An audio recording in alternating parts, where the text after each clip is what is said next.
and subscribe.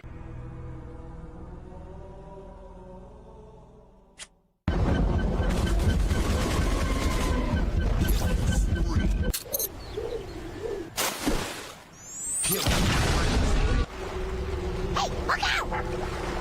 Save us! I'm not sticking around to get killed! אני כואב לי עליהם, הם לא יזכו! באמונה, בעלי האייפון עם זנות בעיניים לא יזכו!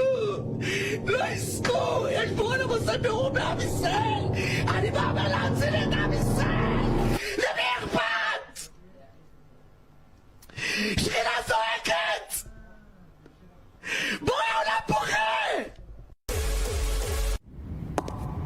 Oh shit! Is that a comically large-sized banana peel? Oh! Oh! Woo! Ah! Ah! Ah!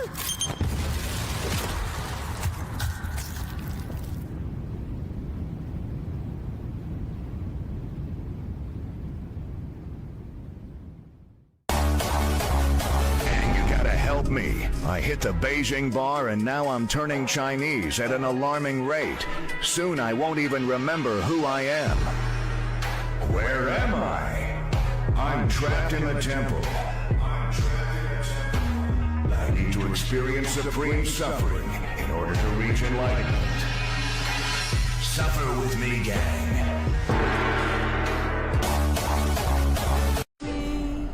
Are the Ku Klux Klan!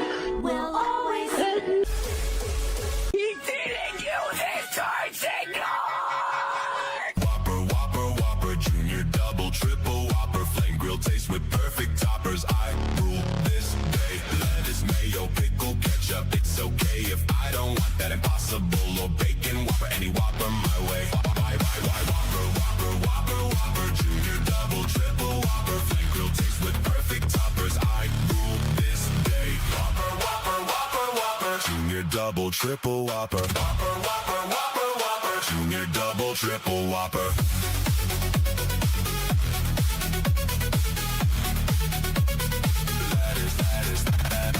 Lettuce, mayo, pickle, ketchup. It's okay if I don't want that Impossible or bacon Whopper. Any Whopper my way. Ladies and gentlemen, hope you're having a wonderful night tonight. Sorry, I'm a little bit late. It's busy time, okay? It's a busy time of the year. It's a busy week. I got 2 matches this week, a major match on Saturday, a Thursday night match tomorrow. And I've been doing a lot of things in honor of CZ month, okay? My hands have been on CZ so much that I'm getting blisters and whatnot from all the hard CZ practice we've been putting in. All right. Hope everybody is doing well out there. No Richard tonight. I believe that his dog is out of surgery and I hope doing well, but he is taking care of his dog today. So I don't believe there will be a Richard with us tonight. Should be just a relatively calm solo show, you know, given that people online can actually behave and we can have a nice, normal conversation about a couple of things. I'm sure people don't have any crazy strong opinions one way or the other. Sure, people love the full auto conversation that is taking place on Twitter right now. But before we get to all of that, actually, no, that is about it. That is the only thing that we should get to. Actually, let's talk about grievances. Let's talk about being upset, because that's what we do here on this channel. So I got this, right, for a meme. This is the Siley Bull Pro X thingamajig, right? It's the big one. It's such a ridiculous sized window. It's hilarious. It's funny. Lots of warp and magnification to it, but the window is huge. I went to go mount this on a CZ P10C ported and came to realize that CZ does not include an optics mounting plate with any of their optics ready handguns. And it's a proprietary plate system, so you can't just attach an optic to it. You need a plate for that. So that's awful. That's terrible. That's really, really obnoxious that I buy your handgun that's quote unquote optics ready and I have to buy a separate plate. Really? Like what a disgusting, is this just a European thing? What a disgusting cheapskate. I got to go onto your website or somebody else's website and find an optics plate for my nonsense me micro ported open gun. Really? You're making me jump through all these hoops? Look at what I've already done. Unbelievable. Send it to Ford. It already has a optics cut. It just needs a plate. It already has it just needs a plate. That's all. It's annoying because I mean they are like relatively inexpensive handguns. I mean, I guess you can go that far. But other than that, I find it just very, very odd that they do not come with some sort of plate system. That seems very strange to me. Like what a complete and total waste. But let's go ahead and get into the first bit of news, shall we? What is going to be the most exciting? Well, actually, let's maybe start out with the hot take of the evening, and that is going to be from Lucas Botkin over on Twitter or X, whatever you guys want to call it. However, this is setting off people in my Discord and around the interwebs. And I think you guys are crazy. I think this is a very, very normal take. Now, I know people are emotionally invested in FRTs because it's fun and it's their new thing that they're holding on to. But we're talking about usefulness. It's a very, very niche device. Now, that's not me saying that everyone shouldn't own an FRT. I think everyone who wants to own one should own one. They're not particularly expensive, right? I think that they can complicate systems that don't need it. But the most important thing is being able to actually use your equipment. And I don't think FRTs add the capability that people think that they do. It's literally just a fun device. And if it's just a fun device, that's fine. But just don't tell me that it's like, every single rifle needs to be FRT capable and needs to have this, or, without it, all my rifles are FRT, whatever it happens to be, right? It's a little bit of hyperbole in the morning. So where the hell did people get the idea that the FRT is a good idea for a home defense rifle, or that auto is a big value add for an AR? Now, I think this is just objectively true. I don't think an FRT is a good idea for a home defense rifle. I really don't. I think that's a really stupid idea, especially if you live with other people or have other people around you where you are accountable for every round that you set off.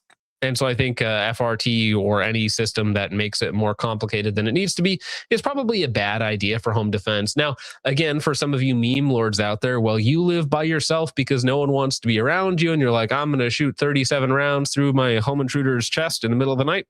Whatever, dude. You do you. Maybe not legally recommended, but probably fine. Morally justifiable, I would say. But again, talking about outside of the exceptions for the generic rule, like, yeah, an FRT for a home defense rifle, pretty stupid, not practical, not needed in any way, shape, or form.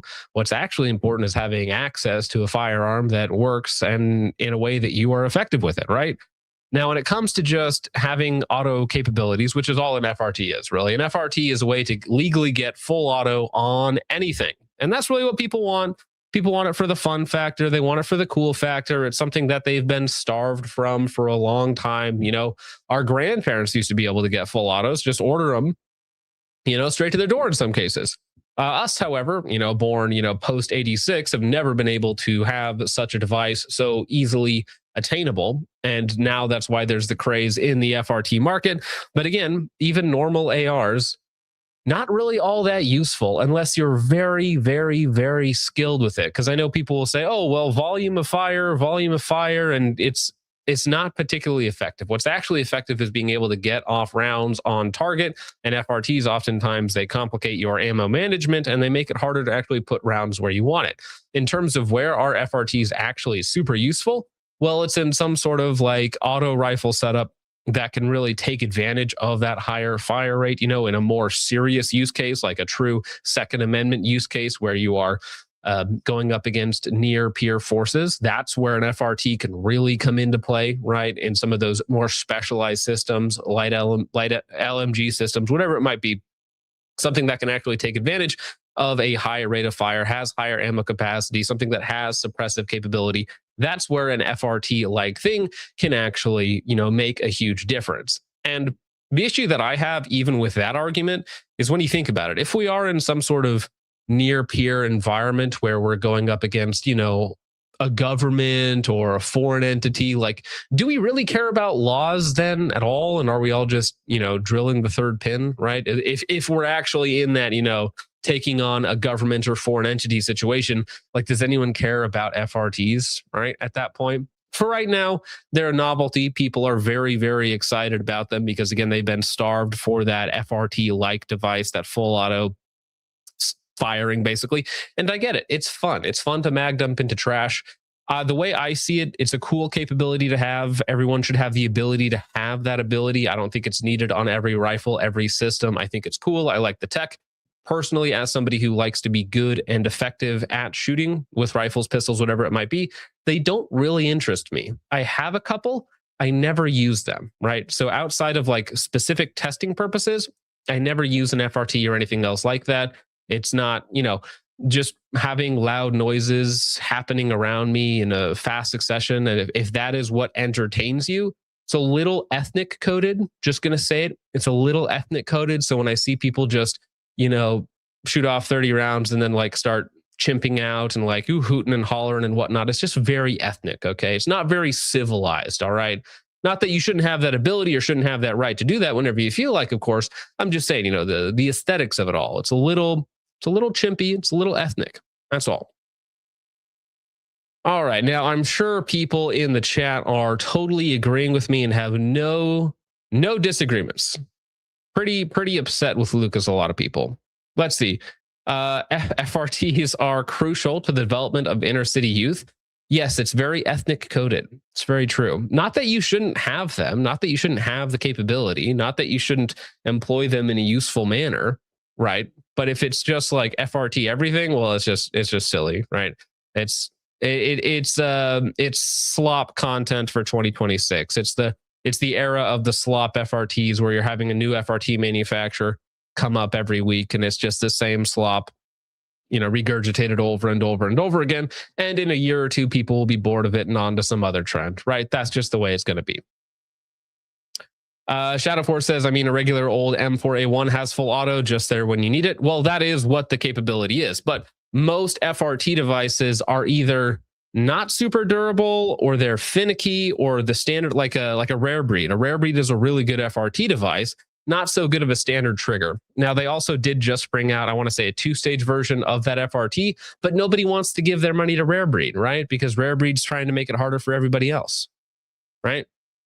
So it's like rare breed has one that's like kind of useful as a regular trigger, because what is actually important with a rifle is putting rounds on target, which means practicing and training and whatnot. And when you get into like the highest level shooters who still have access to full auto, whether it be Delta, CAG, DevGru types, not using full auto all that often, right? There are applications for that. Absolutely. That capability is needed. Absolutely.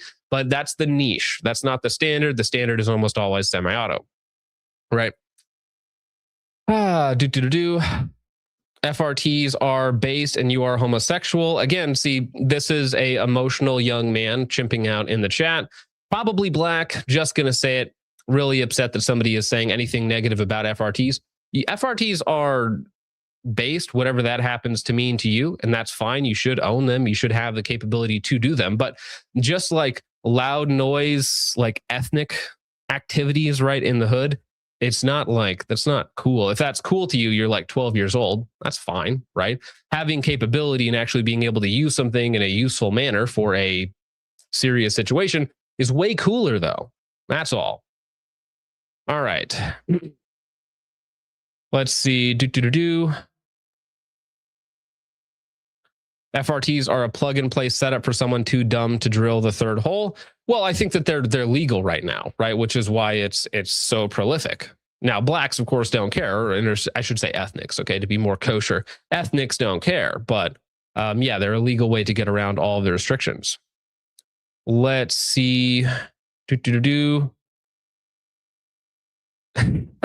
Well, see, has he not seen Ukraine room clearing? So this is the thing. They'll always point to like the lowest skill individual or somebody like just blind firing through a house. And it's like, see, they're really useful. Retards use them here. It's like you can just watch people, in Africa fight with, AKs full auto. It's like Haven't you seen conscripts in Africa fight with AKs full auto? Therefore, it's useful. It's like, not really, right? It's like you can find a retard doing anything. All right, ethnic coding is fundamental. I think so. Let's see. FRTs and handguns also very, very ethnic coded for sure. Pistols are already. I mean, that's the thing. Like an ethnic with a switch is less dangerous than an ethnic without a switch. FUD again. People really upset. FUD for what? For saying that having skills and being able to kill people effectively is way more important than just loud noise go boom. Like I'm literally telling you, the skills to kill people, to kill government officials is way cooler than just having device that burns through ammo really quickly. Okay. Just having the thing, the material thing is uninteresting, right? The skills and ability to employ that in a useful way, that's actually cool, right? And of course, when I say killing government officials, I'm talking about this hypothetically, right? Were there some sort of tyrannical government overtake or some sort of foreign entity where these things would be really, useful in these situations? That's where it'd be cool. I'm telling you, like just the material, like the gun goes fast when I pull trigger into trash. It's like, whatever. If that tickles your itch, it's like the guy just sitting in the parking lot just revving the engine. It's like, that's something. And I get that, like, it's mechanical, it's cool in that way, it sounds nice, but at some point, like, you're actually going to drive it, right? You do have the skills to actually drive the car, right? Give me one FPV and a pistol against 5 dudes with FRTs. Well, again, the guys with FRTs, especially the skill level of most FRT users, people who defend them to the death, probably don't even need the FPV drone. Subgun FRTs are peak. Yeah, it's cool. It's cool. Let's see. Black Irish is a thing. Hope not. Doc says, I don't know if I trust them in a life or death situation. There is also that component where you'll go down like 100 forum posts of what they did before their FRT was reliable. And I'm like, I don't know. I don't know about putting that in like one of my main rifles. I don't know if that's a great idea. I don't know. Return to the subguns. Yep, subguns are cool with FRTs. True Warport. Lucas is a twink. Fair enough. Let's see. FRTs are memes. I don't think it's a meme. It's cool technology. Like, I like the technology of FRTs. I like the way that it allows us to get around full auto laws. I think they're cool to own. I think people should own them. They should have that capability, but I don't think they're like the standard, right? I think they're the niche, that offset capability that you should have, just like night vision and thermals and stuff like that. Those are all the niches that at some point you should have, right? But they're not like the base. The base is always like the rifle, the skills, the pistol, the skills to employ those in a useful manner, right? And then we can add on additional capability in whichever direction you want, right? It's like an RPG, right? You're setting up your character. You got all these different skill trees. If you just like, very ethnic coded to like get gun and then you just max out FRT without having any of the underlying base skills, so you literally can't hit anything, like that's an ethnic build right there. Let's see. Trigger kicker is cool.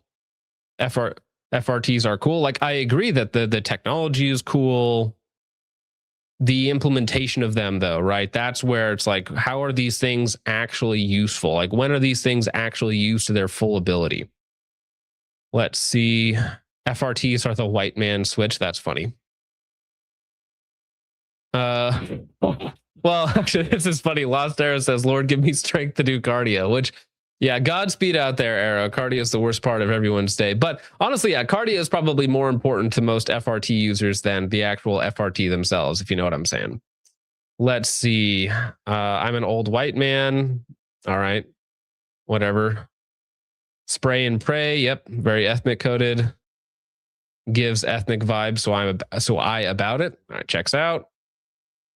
Let's see. The Compton special. Yes. Let's see. John is now on the big boy list. I don't know what that means. I hope not. I hope our names are touching on the list. Yeah, again, Sean, yeah, nobody is disagreeing that FRTs are fun. Like, again, I caveated that like immediately. If it's just for fun, like, cool, awesome, wonderful. Have all the fun that you want, right? But when we're talking about like serious implementation, which is the dispatching of bad people, the behavior modification device at a distance, right? If we're talking about the more serious application, how are these things actually used in a useful manner? And just again, I barely control the gun while shooting 30 rounds into like a 10-foot area 5 feet in front of me. It's like fun, I guess, but it's not useful to me, right? Because I'm thinking like, oh, if you're on my team, we have to go do a thing. And it's like, oh yeah, I have an FRT. It's like, oh, do you have any skills or, you know, anything else? No, just an FRT and like 4 mags of ammo. It's like, well, that's not useful. Thanks though, I guess. Let's see. They're talking about Black Irish now. Okay. All right. Black Scottish. Dogwater Tactical says FRTs are fun, but I wouldn't put one in any rifle I use seriously. I think that they do have issues. I mean, not all of them. And again, I know some people in here are going to be like, they're perfect. I've never had an issue. And other people's are going to be like, oh yeah, well, after I did 12 modifications and on the third one, now they're reliable, which is fine. Let's see. Yeah, well, that's also the overlap of people who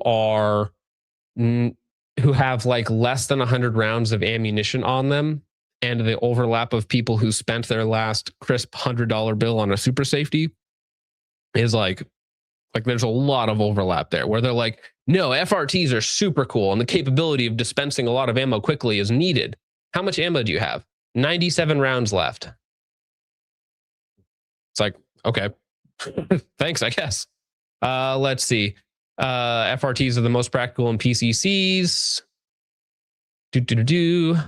See, this is like the retarded boomer retard saying that next Focus will be talking about how useless high capacity mags are. I'm literally telling you that FRTs are useful, should be owned. The technology is cool, but retarded, like unfortunately I'm not 2 hours in, so I can't call you what I should. But listen, because I offer like 1 point of criticism or disagreement with your retarded monkey Napa brain, you're like, oh, this guy's literally a FUD because he thinks that FRTs, if you're going to use them in a serious application, like have to be like trained and implemented properly. Like he's literally a FUD. Next, he's going to be saying you only need 6 rounds, Sonny. It's like, no, obviously not. You're just a retard. Let's see. Now we're talking about cardio. Task Force Stater says the car equivalent of a straight piped Civic. Kind of true.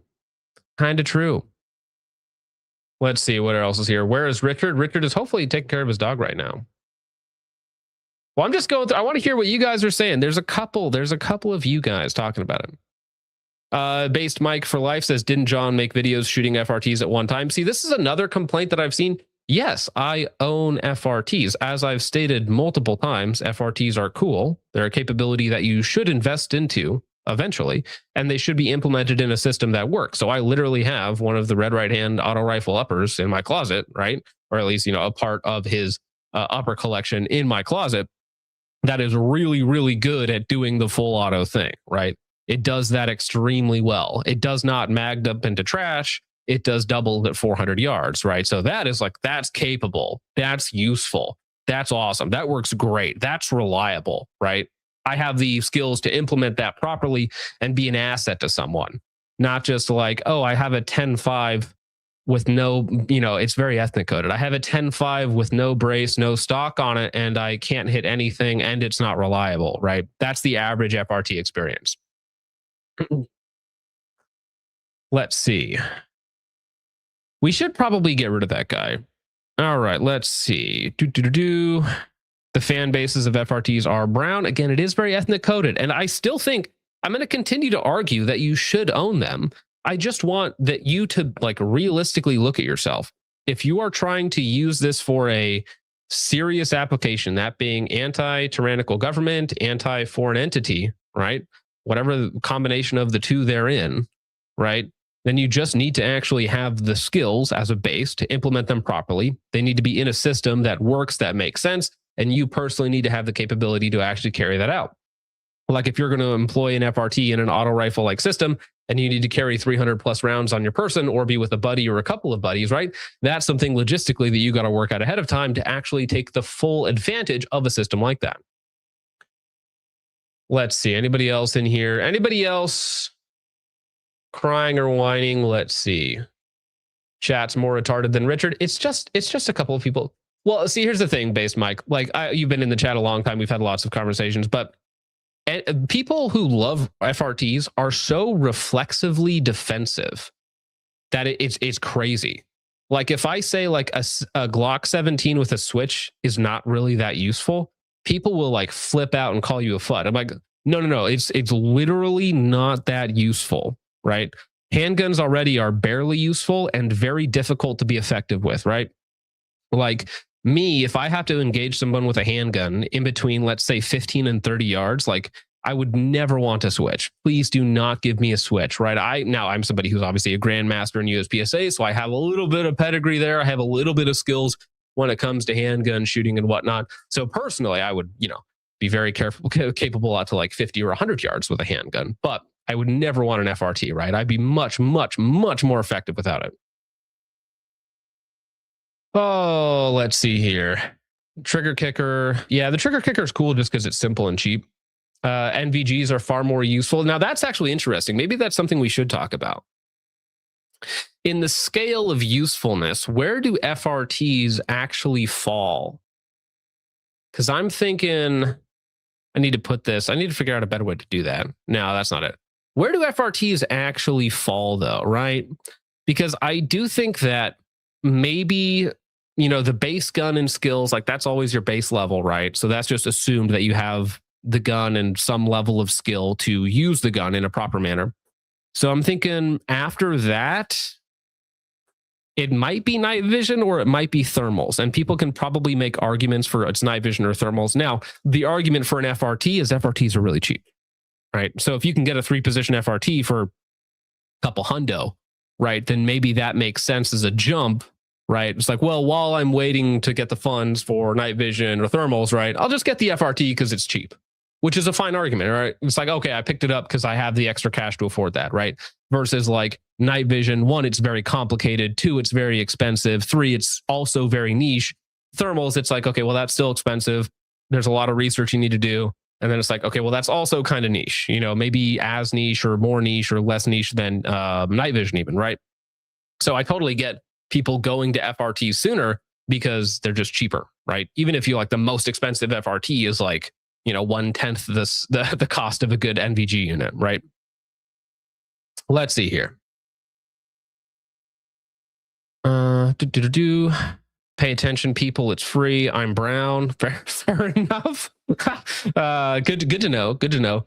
Nutabutta says, stop just telling me to train. I that's what most people do. Most people will be like, hey, stop telling me to improve, because most gun guys are kind of like women. They don't actually want solutions to their problems. They just want like quick fixes or to complain about it, right? They don't actually want solutions. They just want to complain about it or to just use the Band-Aid solution. It's like, I don't practice, I don't train, but I can dispense 30 rounds really quickly. It's like, well, you'd actually be way more useful if you put in the time and energy, but putting in the time and energy, that's boring, right? Making loud noises, that's fun. A Cali cop just got prosecuted for quote unquote overshooting. Don't set yourself up for that. Lawyer's wet dream. Well, again, I think you're morally justified. Just listen up. Okay. I think you're morally justified emptying a 30-round magazine into somebody trying to kill you. Okay. I think you're morally justified. Legally, right? The differentiating there. I agree with you that morally we're good in doing that. Legally, however, you're starting to tread some very scary water there. Right. So that's a pragmatic argument, not a should argument, not an ought argument. That's just a pragmatic argument there. Now, I think FRTs are not really useful for home defense. That's why I personally wouldn't implement one in that type of scenario. But again, I think they're great for more serious threats rather than just a one-off, if that makes sense, right? When we're talking about really using FRTs, we're not talking about one-offs. We're not talking about onesie twosies. We're talking about bigger issues. Let's see. Basically race mixing with a focus upper and an Anderson FRT lower. That's funny. That's actually probably there's probably a funny name you can make with that. All right. Sounds like a focus trip video. No, that's the thing. Mace fell out the window. I don't just complain. I talk. I could specifically say what people should do to improve. Almost all the time. Almost every one of my critiques comes with a fix. You may not like it, but food is greater than FRT. Also very true. Rifle, white light, FRT, thermal, night vision. I think that's fine because yeah, white light. But white light's kind of assumed with the rifle package. It's like sling is also kind of assumed in the rifle package, right? Optic is also included in the rifle package, right? I'm not saying what type of optic, but I'm just saying like optics are assumed in the rifle package. So white light to me is kind of like part of that. Towering over them all is chud. We just want you to listen. To what? To what, Carver? I'm confused. Let's see.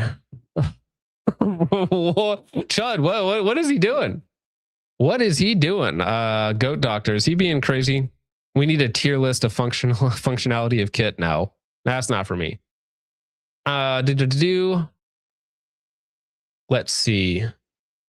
Where do I donate so that Jeets don't get money, Mr. Focus? I think it's the Ko-Fi link. The Ko-Fi link should be pinned in chat. So that's where you donate if you don't want to give money to Indians. How about hydration and ammo? Yeah, way more important. Also, great photo, Glimmerman. Appreciate that. Also, hey, actually, now that I mentioned it, your kit is in my car actually because I've been taking it out to the range a couple of times. I should have an Instagram post on that tomorrow. But all right, I think that's about it on the subject. You guys are not split at all. Maybe for fun, we'll go through some of the other comments on Instagram here. Lucas follows up. I'm still not seeing a genuine answer to my question. If people want them for fun, that's fine. But that wasn't even the original question. The TV told them auto has its use cases. We agree. Like even Lucas agrees with that. That's Shadow Force, who's in the chat with us right now. FRTs are based AF and should be put on everything that can accept them. Arguing against full auto loopholes is peak FUD. See, that's the thing. This Sweet Ray is like, oh, you're arguing against full auto loopholes. No, we want the FRTs. We want the technology. It's cool, right? But we just don't think it has an application for literally everything, right? Because I mean, like, should you have like, because a lot of times, not all the times, and I realize there are exceptions, but a lot of the times when you put on an FRT on a rifle, you're going to make it either more finicky, doesn't work with every trigger. You know, there can be little things that can go wrong that complicate it rather than just running like a Geisley SSEX or whatever it is, right? Name your favorite trigger out there, right? Just running that trigger and being good with that between 0 and 600 yards is probably way more effective than being crap and just having an FRT on everything, right? That's also like, why would you put an FRT on everything? Like that doesn't even make sense.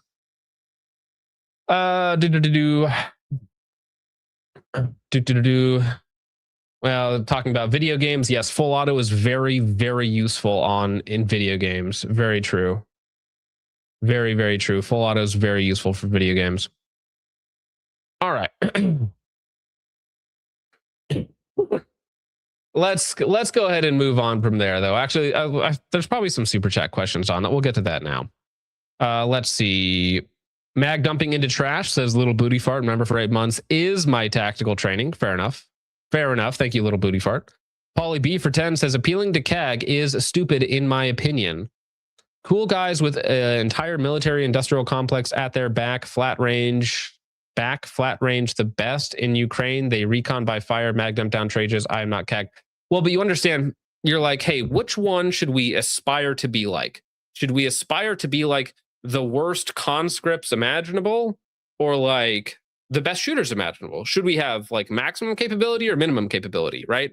It's like, well, I would always argue like we should try and attain the heights of what's possible. Like, because if we're like, oh, hey, well, you know, it works for like iron sights or no sights worked great for centuries.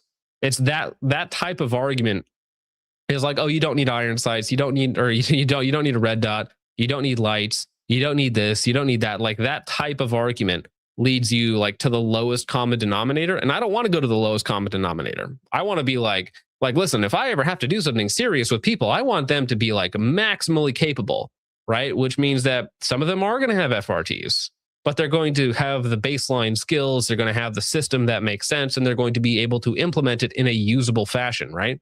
So it's not Nobody here is anti-FRT. We just want it to be used in a manner that makes sense, right? So again, just appealing to like conscripts in Ukraine doing something is not a recipe for success, right? I don't want to. My goal army is not Ukrainian conscripts. Like, nope, not for me. Thank you, Polly B. Big Rocks, Little Rocks for 2 says, Goy boy, you're a top acolyte of Moloch and the Bulb. Well, I think you mean to say just ball, but thanks, Big Rocks, Little Rocks. Twink Glitter for 5 says, Trench watching this and sweating, knowing his cardio is shit, just like his overall accuracy. Well, I'll bet his next video is critiquing you about FRTs. My position is not actually critiquable. FRTs are cool. FRTs can be useful. FRTs should be trained with. The technology is neat, right? You should own them. You just need to also have skills and the ability to implement them in a usable fashion, right? Like, somebody try and critique that position.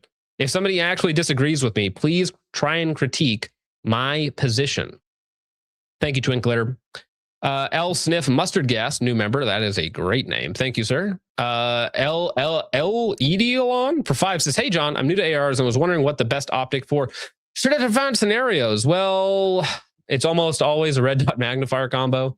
I mean, you can argue an ACOG top dot is also fine. Like,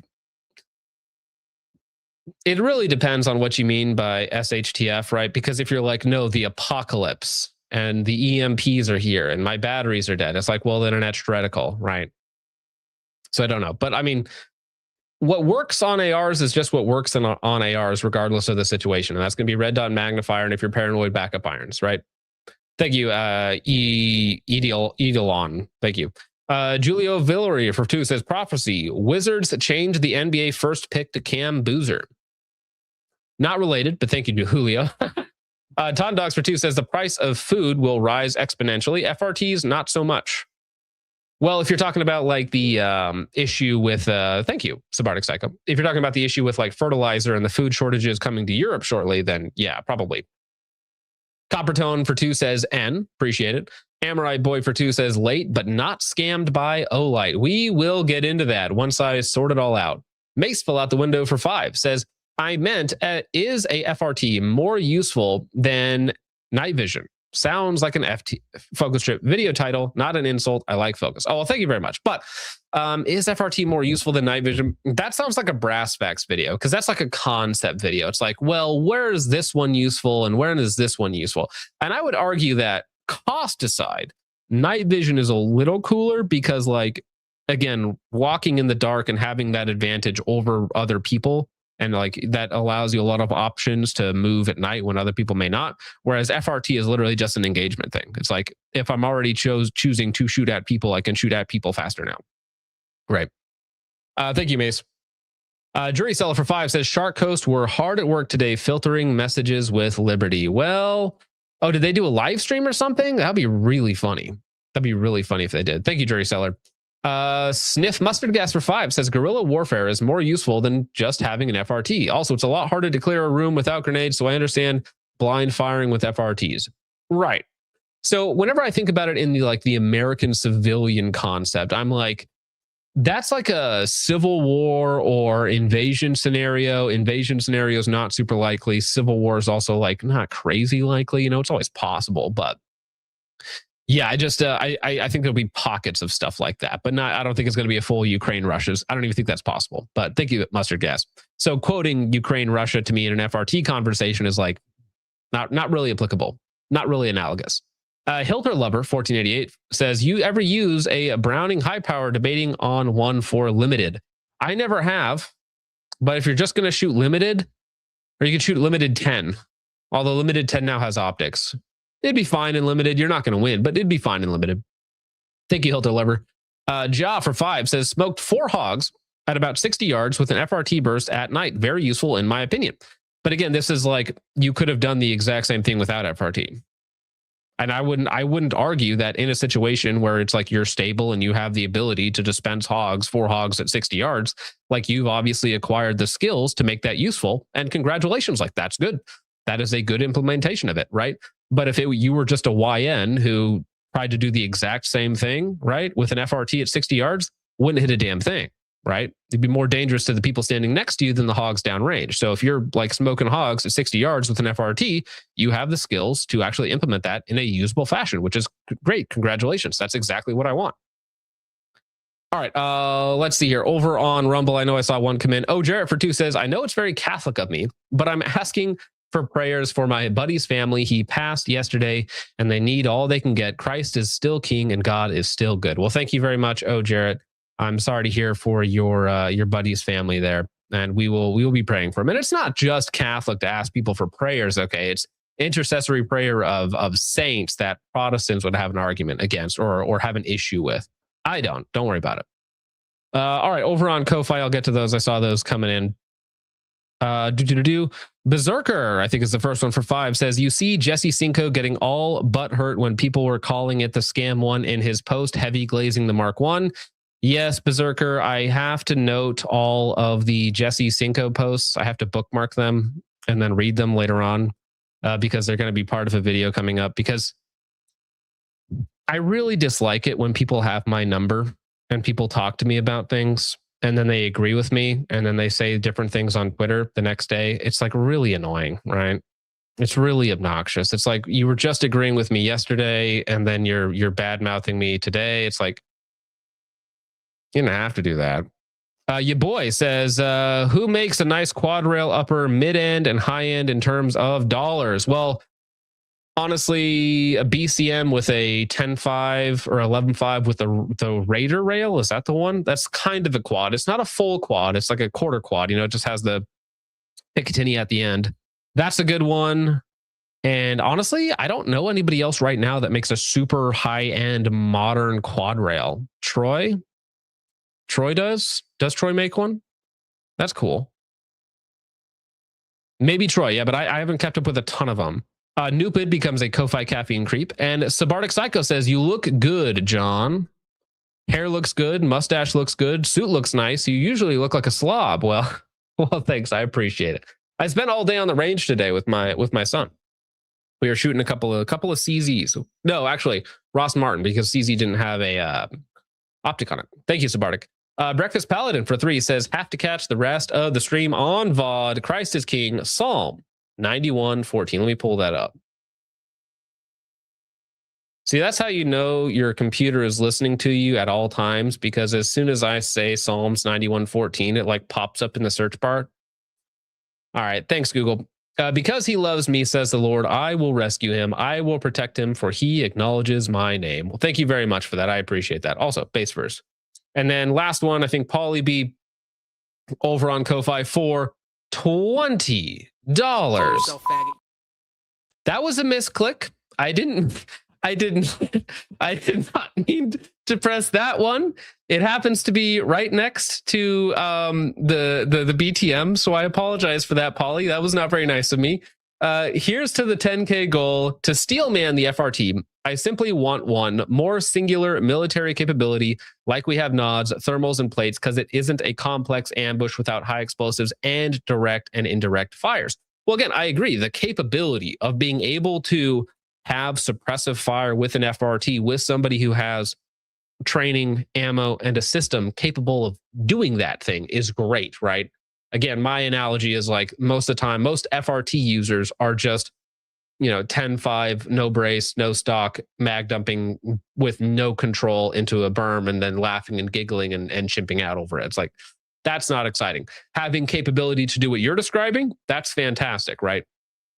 Give the people bread, circuses, FRTs, and big toe money. Christ is king. Christ is king. Money, this is a song of the summer shit. You know it's funny. Walk on stage with no shoes on. All I need is feet, boy, I'm too gone. Hey, take money, big toe money. This is a song of the summer shit. You know it's funny. That's a good point. Sorry to cut you off there, but Around the Fire says that I should do the new one, and I agree with him. So let me make sure that this is coming through for you guys, because he put up a new one that I'm planning on using on the intro for Monday because it's so good. I won't play the whole thing, but just give you a little taste of the Monday show, okay, with Jake. I think this is a new one. Yeah. We all know Jay. He got that big toe money, but in the streets, all the kids still acting funny. I said, hey, yo, Jay, how many toes in heaven, bro? He looked me dead in the face, said, I don't know, maybe 6 or 7, man, what a guess. He wearing white socks, clean, still talking all that mess. Every step he takes sound like a flex. Big toe got the crown now, what you expect? I seen him walk in, whole room lean back, got that giant toe talking, I grin like that. Everybody laughing, but he's still bold when the shoe lace tight, he don't fall. It's on like a super saiyan, big toe game, I'm not playing, I'm like Goku, Dragon Ball, about to come all over these walls. It's on like a super saiyan, big toe game, I'm not playing, I'm like Goku, Dragon Ball, about to come all over these walls. Pretty good. It's pretty good. Like the chorus is so catchy and flowy. It's good. It's really good. Is this Froggy Fresh, also known as Krispy Kreme? No, but it might as well be, right? Mitt Rhombus says send that to me. Will do. Will do. This is better than the one you played for Pacific Northwest. Yeah. I don't know. People like the Jade Toe Money. People like the classic. That new one is also quite good. Very much a banger. I think it's very a banger. But anyways, let's talk about Daniel Defense. Okay, I put them in the thumbnail because this is another one of those things where it's just like whoever's running their social media just needs to be fired, bro. Like whatever you're paying them, it's way too much. Get rid of them. You know what? I'll do it, okay? I'll run your social media for free, but it's going to be a little edgy. It's going to be a little spicy, and we're just going to be posting schizophrenic memes all day, okay? And it's all going to be about like the next CIA hit. I'm going to Photoshop Daniel Defense rifles with all of the mass shooters. Like, listen, Daniel Defense, real talk. I will double your sales, okay? I saw the 2024 numbers. They're way down, bro. Way, way down there. You guys got to pump those numbers up.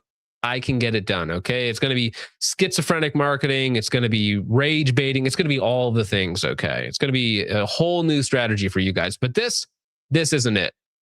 So be honest. If you could only have one for the rest of your life, are you choosing irons or a red dot? Defend your choice.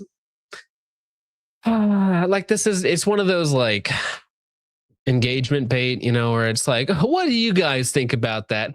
Isn't that crazy? Comment down below. Don't forget to like, share, and subscribe. Comment down below. What would you like to see next? Defend your choice. And again, this conversation, dreidel defense, this conversation between red dots and iron sights is so boomer and retarded that Ken Hackathorn's still talking about it, okay? So just drop it.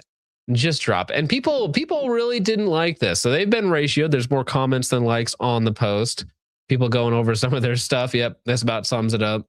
Hello, fellow cool guys. 45 or 9mm. Am I right? Am I right, guys? And then some people like actually posting. And it's just like, you just need to get rid of the guy, okay? Whoever it is, maybe it's an intern. Maybe it's somebody who doesn't know anything about guns. And they're just like, they're the social media guy, right? But just get rid of them. You know, I don't think you need them. It's a waste of money at this point. They're kind of mocking you, okay? They're kind of mocking you. Also, guys, if you could stop with the high five in the chat, and what's this other one? I saw that Lost Arrow sent one too, but you guys are going to distract me way too much if I see stuff popping up in the chat on YouTube, and then I'll never get to any of the other topics. But speaking of irons or red dots, of course, I was going to talk about this last week, but there's just such a perfect synergy with Daniel Defense being like the boomerist of boomers on X, and Ken Hackathorn talking about iron sights and red dots. And I feel like this is just a great time to merge these two topics together and hopefully come to some sort of reasonable conclusion here.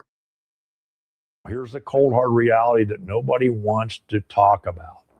At the distances you really use a handgun to defend yourself, 0 to 10 yards, that's the real world. They have no advantage. A red dot sighted pistol at 0 to 10 yards has no advantage over iron sights. It's not faster, it's not more accurate, it has no benefit. And guys are going to say, well, I think it does. Cool. And go ahead, stick one on your gun. But So I, again, as somebody who does a lot of shooting with handguns, you know, like I've shot so far, it's Wednesday. I've shot 3,000 rounds so far this week. I've got a match tomorrow. I'm going to shoot Friday, I think, and then I have a major match on Saturday, right? So somebody who does a lot of shooting, like, and again, like probably 2,000 of those rounds, well, probably like 1,000 rounds, let's say, are between 0 and 10 yards, right? Because you want to try and push the targets a little further. But yeah, that's still really useful, like in all scenarios. And people think of the dot in a weird way, I guess. The more that I use them, the more that I shoot, I less think about like aiming with the dot. Like I'm never actually looking at the dot. I don't really care about the dot. The dot is kind of an annoyance. What it is as I shoot, I pick spots on targets. The dot magically appears due to like building up my index and that reference point that's always there, you know, that biomechanical memory or whatever Haley Strategic would say. And as soon as the dot has given me an appropriate level of confirmation, given the target size, distance, difficulty, all that sort of fun stuff, that's when I do my thing with the trigger, right?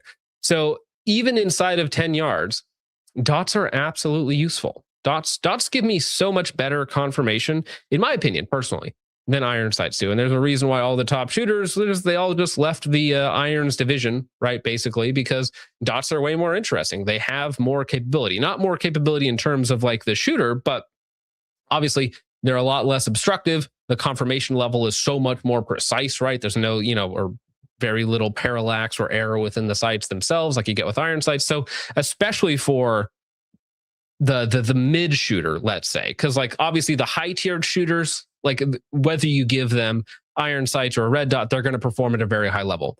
Like a mid tier shooters, like maybe me and maybe some other people, like they can get a huge advantage out of a red dot. It's way easier for people to have like one focal plane of aiming, even though it should always just be the target, of course, than having multiple focal planes that have to be lined up. And maybe you don't understand that the sights need to be lined up slightly differently with each gun, right?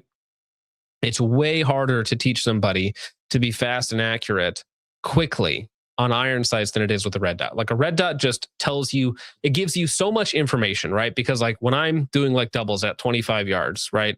And so I'm just pulling the trigger as fast as I can for two rounds. And then if I see the dot like dip below the target on the second shot because I'm putting in too much input, it gives me such immediate feedback. Like, hey, John, you messed up. Hey, John, you messed up. Hey, John, you're kind of retarded. You pushed the dot way off to the right there. It's like it gives me such immediate feedback for fixing whatever it is that I'm doing. It's such a useful tool. It's wonderful. Okay. And again, I think it makes a bigger difference for mid-tier shooters than it does for the best shooters out there. The best shooters out there are going to do like within a couple percentage points with irons and dots. Mid-tier shooters who are not at that level, who are not that mechanically proficient, they're going to get a lot more out of a dot than just like your average Joe. But you're on crack if you think it's an advantage. It is not. But you're No, I think quite the opposite. I think you're very normal if it thinks you have an advantage. I don't think you're on crack for thinking that red dots have a just maybe an ease of use advantage for the average shooter. Again, maybe for the best of the best. Ask Jerry Mitchell about dots versus irons. But didn't I just say that like for the best of the best, it doesn't matter, dog? Didn't I literally just say that? Like 1 second ago, didn't I just say that like 4 times? if you think it's an advantage. It is not. But your lifestyle should dictate a lot about this. For example, don't buy a gun and do what all the cool kids are doing on the internet. You got to have a red dot, you got to have a light, you got to have a high capacity magazine, you got to have a holster so you can stick it down, point at your junk. Everybody's kind of following the. See, here's the thing. He's like denigrating appendix carry. He's doing the thing, right? Owen Benjamin was doing the same thing not too long ago. You're putting this gun in your pants pointed at your dick because all the cool people did it. And it's like, one, it's as long as you have like the proper gun holster body dynamics combination, like appendix carry is rather comfortable. And then two, it's very secure and you have very quick access to it. So it's like, it just kind of makes sense, right? It's not just that cool guys are doing it, therefore I do it. But also there's another line to this where it's like, well, wait, if the best of the best do this, maybe there's some logic behind it.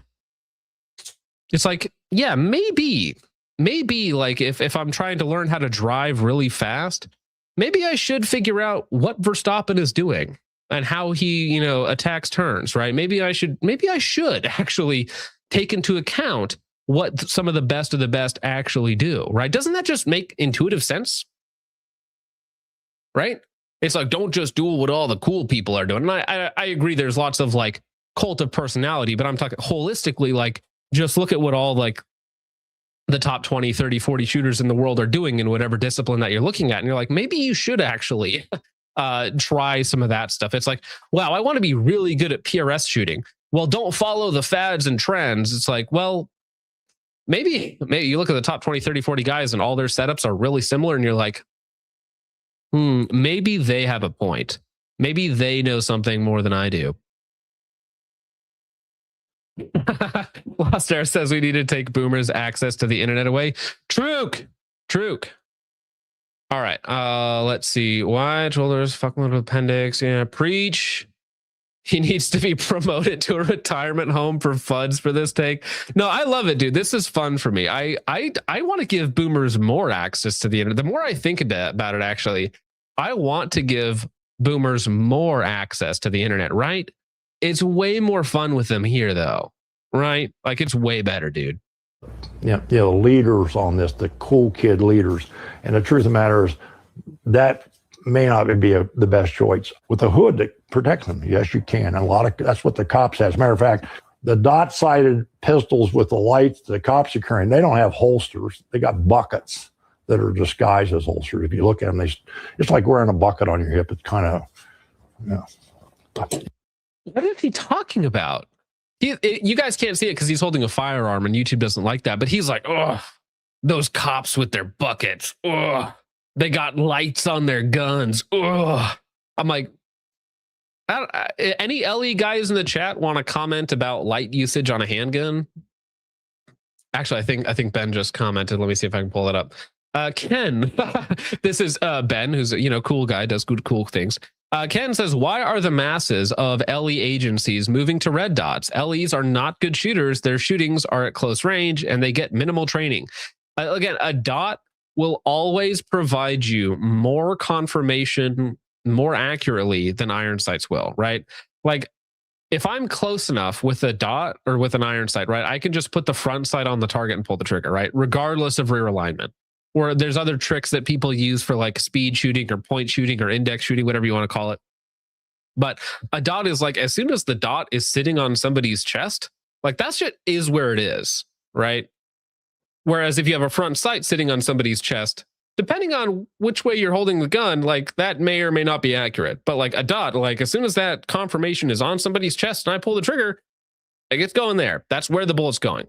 It's actually simpler. There's a lot less to think about. Like if all I think about the dot is confirmation or permission, right? The dot being where I want it to be is permission for me to shoot. I can pull the trigger now that the dot is there, right? Versus like, again, weird shooting, iron sights or something like that. If you're just trying to look for the front sight or trying to, whatever you're trying to do for speed shooting, point shooting, index shooting, whatever it might be, that's like, it's kind of there. It's maybe there. It's somewhere around there. And I agree. Red dot users, if you just combined people who have never shot or very low skill and you give like one group, I would actually love to do this as like a more objective test, get like 10 people together, 10 people who really haven't shot, 10 people on each side. So 20 people in total, 10 people, give them iron sights, run them through courses with iron sights, and then 10 people with red dots, again, same skill level between both groups, and run them through and see which one ends up with, better hits, lower time, whatever the criteria might be. I almost guarantee you the red dot, well, I 100% guarantee you the red dot group will do better. Ben follows up saying, don't get me started on weapon light use for cops. It's just weird that he has this like, I guess it is just FUD. Like FUD is the best way to put it because it's like superior to the iron sight, no light, no optics. It's like, no, that's the superior gun. Why would you, again, like this is my argument with FRTs. Like he's trying to do what people think I'm doing with FRTs. Like I'm saying, no, you should have weapon lights. You should have red dots. You should have the capability to employ these things effectively, that being skills, right? Same thing with FRTs. He's saying that, no, these are just wholesale bad. And I think that's stupid. Like he's actually making the argument that people accuse me of making. Yeah. Again, if you're a cool kid, you got it. Now, it didn't become a common practice. It has to have some durability over the period of time. For example, we remember between 1985 and 1995, the American law enforcement community converted from revolvers to auto pistols. We all understand they're never going to go back. It's now auto pistols are standard practices. To say Right. So when we talk about durability, like when did the TLR-1 come out? When did the, some of the old Surefire lights, right? I mean, we're moving on decades now. Like pistols have had optics on them for decades. Pistols have had lights on them for decades, right? So I mean, when it comes to like durability, these aren't newfangled. That's the funny thing about this conversation is optics and lights are not newfangled like ideas that just came out last week, right? Like I'm not crazy, you're crazy. Say that something like one of these red dot sighted pistols, no matter how well you like them or don't like them, to say that this is the future, the truth of the matter is we don't know that yet. Sorry, I had to blow my nose. We don't know that yet? No, I'm pretty sure it's set, dude. I'm pretty sure the future is now, old man. I'm pretty sure we do know. I'm pretty sure we figured it out, bro.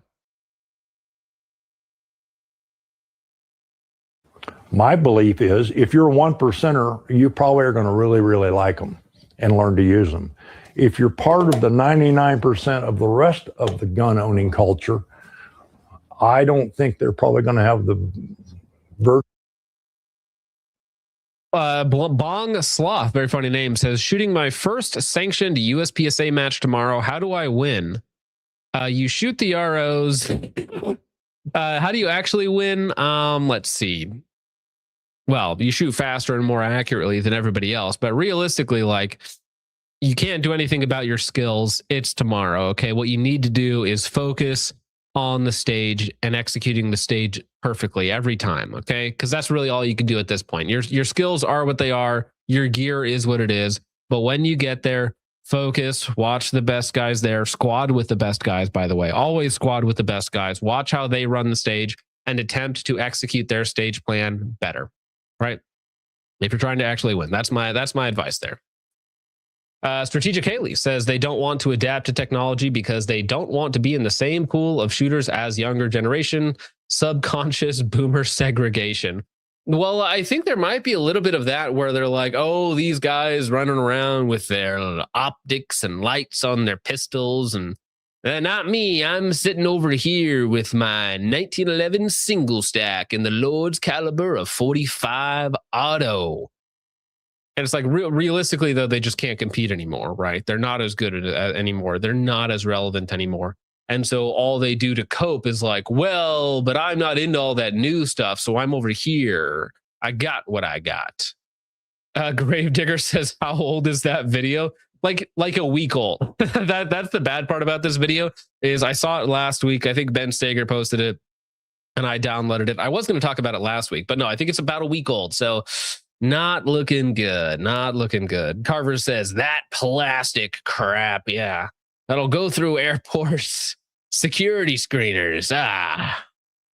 Something like that. All right. Moving on. We'll see how long my voice holds out tonight.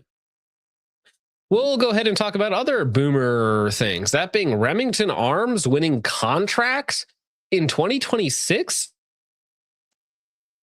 What year is it again? 2026 and Remington is winning a contract? How is that even possible? Because of their ammunition. Federal and Remington awarded all 4 categories of FBI rifle ammunition contract. The Federal Bureau of Investigation recently awarded Federal Premium and Remington Ammunition, both members of the Kinetic Group, TKG, family of firms, one of the largest law enforcement contracts in TKG history. The contract is valued at $77 million to provide 4 different 5.56 NATO loads for FBI use. So the next time the feds raid your house, like they did with Dugan Ashley, his wife and children, they'll be using Federal Premium and Remington. Isn't that nice? TKG was chosen as the sole supplier in all of the rifle product categories. Federal Premium will provide duty training, reduced lead, and non-jacketed loads. Remington, combined with additional technology from Hebe, I'm not sure who that is, was selected. I'm dying, actually. I might need to get something real fast. Was selected in the fourth product category, jacketed frangible ammunition. Delivery is expected to begin this year. Actually, before I continue, I got to take like a minute break and go grab something for my throat because I'm actually like dying here. Okay. So because of that, damn, as I die, maybe I'll just have to call the show early. You guys got to listen to a song. How about this one for a minute?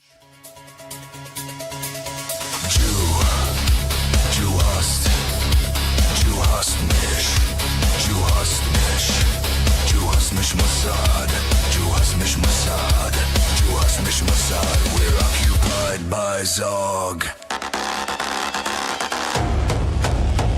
Will you kiss the wall for them? Sell your soul and do what you're told. 9.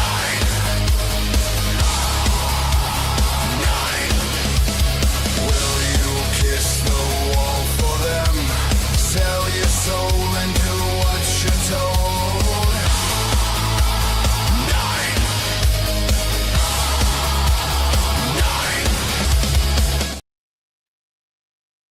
My apologies, guys. I'm like dying here tonight. Sorry, that was like somebody just showed up and they're like, hey, why is he ending the stream?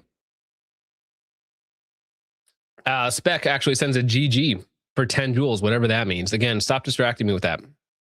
Stop it now. Get some help. All right, continuing on. This is a tremendous honor for our company, said TKG CEO Jason Vanderbrink, very familiar name. All our brands are humbled and excited to build and deliver ammunition to the FBI. It is one of the most prestigious contracts ever awarded in our long-established company history. To receive an award in all 4 of the requested categories is an accomplishment we are extremely proud of. This is a great source of pride for our highly skilled American workforce dedicated to engineering and building the most advanced ammunition in the world. The FBI selected Federal's 64-grain premium tactical bonded load for duty use. The company's 64-grain modified jacketed soft points were chosen in the training reduced lead category, and the firm's 45-grain Irvin Ballisticline RHT earned the contract for non-jacketed frangible. The jacketed frangible load will be Remington's ammunition, 55-grain disintegrator lead-free product, which includes Heavy's powder metal core with a Remington jacket. TKG companies have a long history of working with law enforcement and the U.S. military. In May, for example, Federal Premium signed an agreement to provide, again, 40 million peak alloy cartridge cases and allow the U.S. Army to use the patented technology. Bonded loads, yeah, soft points for the doggos. Oh, that's sad. That's not funny. I'm sure that stuff's not cheap. I mean, $77 million. That's a good chunk of ammunition, you know. I think they hopefully got a bulk discount, right? That's my goal, is they got a little bit of a bulk discount with a nearly $80 million worth of ammunition. All right. Now, let's go ahead and let's talk about cringe AK users, shall we? It's not technically about AK users, but it is certainly about their optics, because they have they have released or announced or finally allowed you to acquire, I think that's the kosher way of saying it on YouTube, their new AK clone optic, which will make some of you very, very excited. That being the, what do they call it? The OKP-7 Picatinny Rail Setco 1. Now, I think TFB TV just dropped a video, or their Showtime account just dropped a video on this earlier today with Luke over there at GunCon, which I think did GunCon just end or whatnot. So here we have Luke with the guys from Chestnut Mountain, which is a very, very funny name for a company. And they are releasing a clone version of it made overseas somewhere. So they're importing these. These aren't original. They're made to spec by them, by some foreign company that like had the prints for them or something like that. it's a very, it's Battlefield 2. It's, ancient. I'm sure it's had a lot of video games that it's been a part of. It has the look.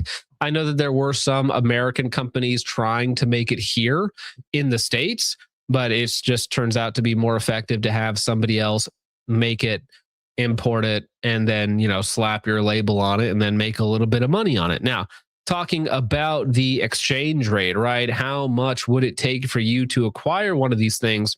It's actually not too bad at around $300, which is like, it's not serious. Okay. I'm just going to caveat that right away.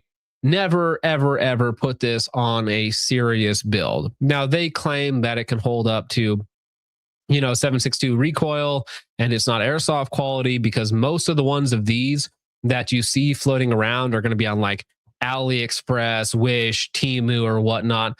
They're all going to be garbage, right? Now, my first thought when looking at this, because of how bad it looks, is like, this is 3D printed, right? This looks like garbage. But no, it's just like that textured metal. So it is actually metal. It's not complete trash, but it's also like, it's for Rushaboos, okay? It's not for us. It's not for humans. It's for Rushaboos. It's a cloner thing. It's a second kind of cool thing. And for that, totally fine. Now, something that I thought was really funny is that in the video put out today by Luke and TFB TV Showtime, he was talking about the battery life. The battery life, because it uses those special tiny little like micro batteries, is 40 hours. No, I didn't misquote. 40 hours is what the guy says in the video. So, now they are planning on having them manufactured with real batteries at some point in time. Don't expect like 100,000 hours of battery life, but maybe you'll get 1,000 hours of battery life. Maybe you'll get something a little bit better, because they are such a novel, wacky design. Again, to me, when I'm looking at this was like one of the best AK optics in, I think, Battlefield 4, just because it has like the least obstructive field of view, right? Because it has like a tiny little ring around the glass. It has the clone correct T reticle, right? Where it's like a little bit of negative space with the three stadia lines drawing your eye to the center. So it has the T reticle. And then I think there's another version. Okay, it says there on the side there that it has the circle dot if you want something more along those lines. This is a second kind of cool thing. To me, it's not a bad product, because it's really just there to satisfy nerds. And that's fine. It's fine to have products that cater to people who have different interests, or who want something that has a look to something that they've been chasing in a video game or a magazine or their Rushaboos or whatever else it might be. Totally fine to make that type of product. Is it going to be serious? No. Are you going to see this at maybe some retro matches? I know some people will be very excited about this. Probably. That's actually funny. Marky Mark says, dang, the dot doesn't even work overtime at 40 hours, lol. Well, again, it's like, this isn't a serious use. So people calling it crap or garbage, it's like, you're right in a performance context, right? You're right in an absolute sense that this is garbage. Like, this is not a good optic in any way, shape, or form. But it's not for that, right? It's like the guy who buys the crappy, import car, whatever it might be. If you're a JDM guy or something like that, you buy a crappy car because you like it. You're not defending, or you shouldn't, anyways. You shouldn't defend it as like the best car ever made. But you buy it because it has the vibe that you like. And that's the same thing with this optic. Is it crap? Is it terrible? Kalash Bash LARP, very accurate. You will see these in retro matches, Kalash Bash, a bunch of other places. That's who it's for. Now, I would hope, because you can find these for, again, very, very low unit of measure amounts on, eBay, Wish, Temu, AliExpress, whatever it might be. I would hope that if you're spending, nearly 10x the cost on the quote unquote real version manufactured overseas in one of these, Eastern countries, that it does hold zero at least, right? And it doesn't die. Well, it'll die in 40 hours, but it doesn't die sooner than 40 hours, right? It's not terrible. right? I mean, if they charge like 700 for it, I'd be like, whoa, like, buddy, you're smoking crack. But 300 is like Holosun prices. So it's like for an Eastern European manufactured red dots, like it's not that bad, right? I could conceivably see it going a lot higher than that. Anno Domini says, I think my console controller batteries last longer. I see Bulge Deep is just throwing out gold coins in the chat. Thank you for that. Doing it 10 at a time so that I have to like glance over the whole time like a schizophrenic. Yeah, that's right. You tell them 2 birds, 1 stone. So I don't know. It's definitely not for me, right? I have an AK. I have a little bit of AK ammo left to shoot through. I think I have 300 rounds that I got to get through on my next range trip. And then I think I might even sell the AK because I bought it from a dude and then, ended his online presence. But funny story for another time. But I don't really like shooting AKs all that much. And I also really don't like buying 7.62 by 39. So I might just end up selling it. I might. Yeah, it actually does. It does have that rhino texture, rhino liner for sure. Also, I saw Chud sent a chili in the chat. Man. Gamers are gayer than AK users. What about gay AK users or gamer AK users? AK users that are also gamers. Yeah.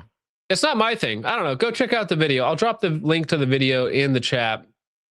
And they were shooting it on an MG in the video. Now, also, it's huge. Like, it's a monstrous red dot. I wonder what the actual height of it is, too. It's such a funny looking design. Like, it's almost steampunk. I always forget that Russians are real people, that Slavs are real people. It's beautiful Slavic engineering, okay? So, Super Critical Reaction says, this is the NFT of optics. See, that's the thing. If it is actually popular enough and they come out with other versions of it, right? If they come out with one that takes like, I don't know, a CR123 or AA's or AAA's or something like that, like maybe. But again, it's like the market for this has got to be like 12 people, right? It's 12 people that are actually in the market for something like this. It's got to be. All right.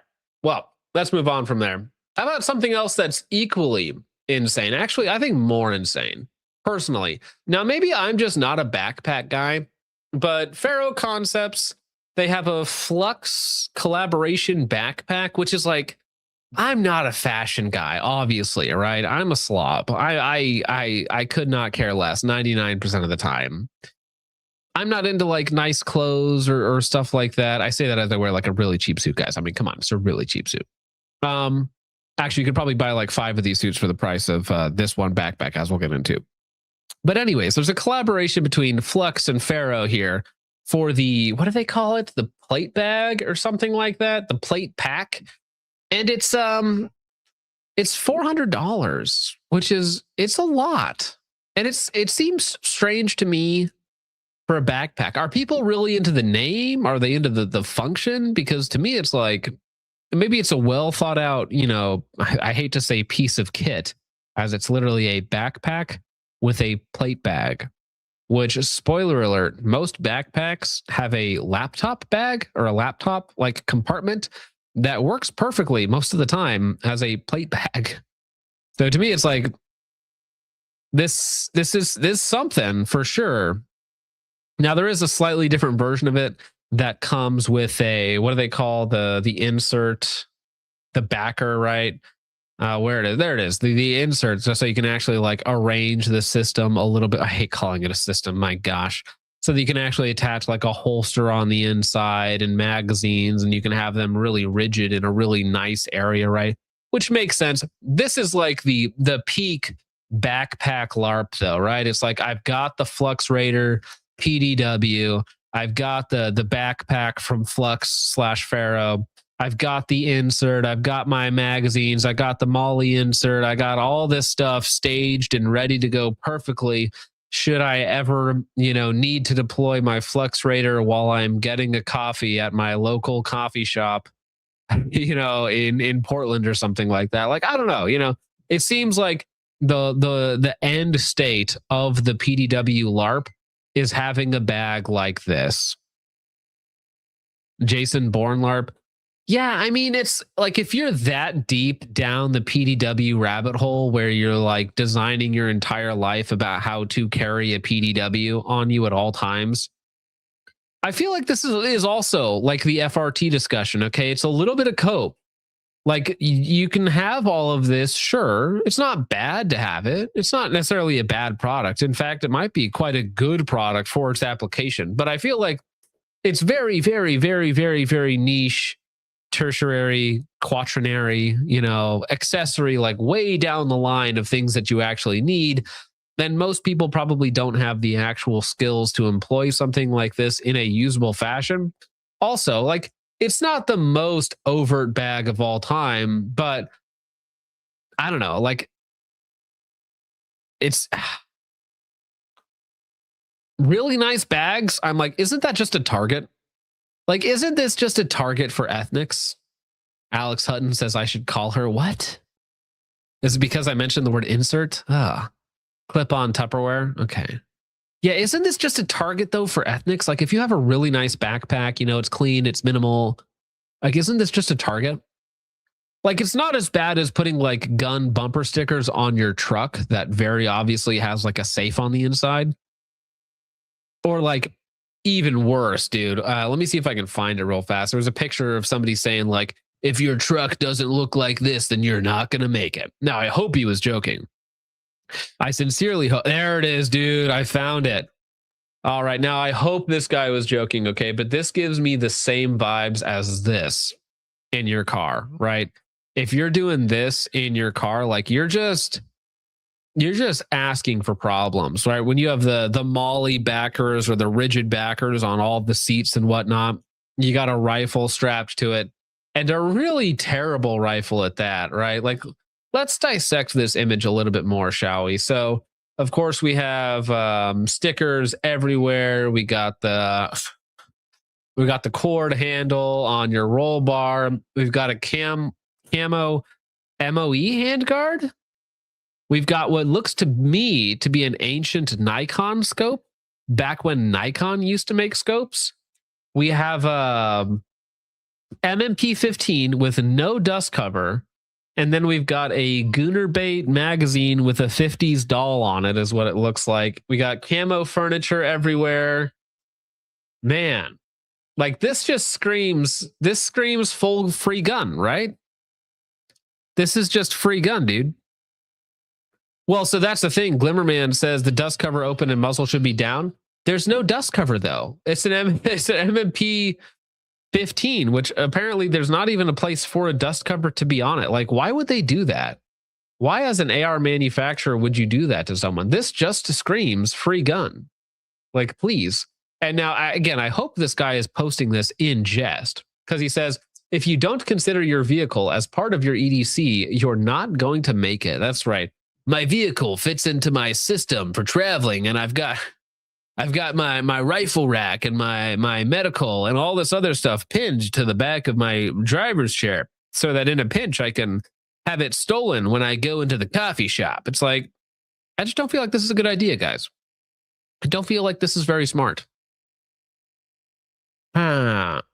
Cryptic camo Magpul foregrip. Yeah, he's got 2 different camo patterns on that at least. Dust coverless MMP Sport, heck yeah, Haas, Truk.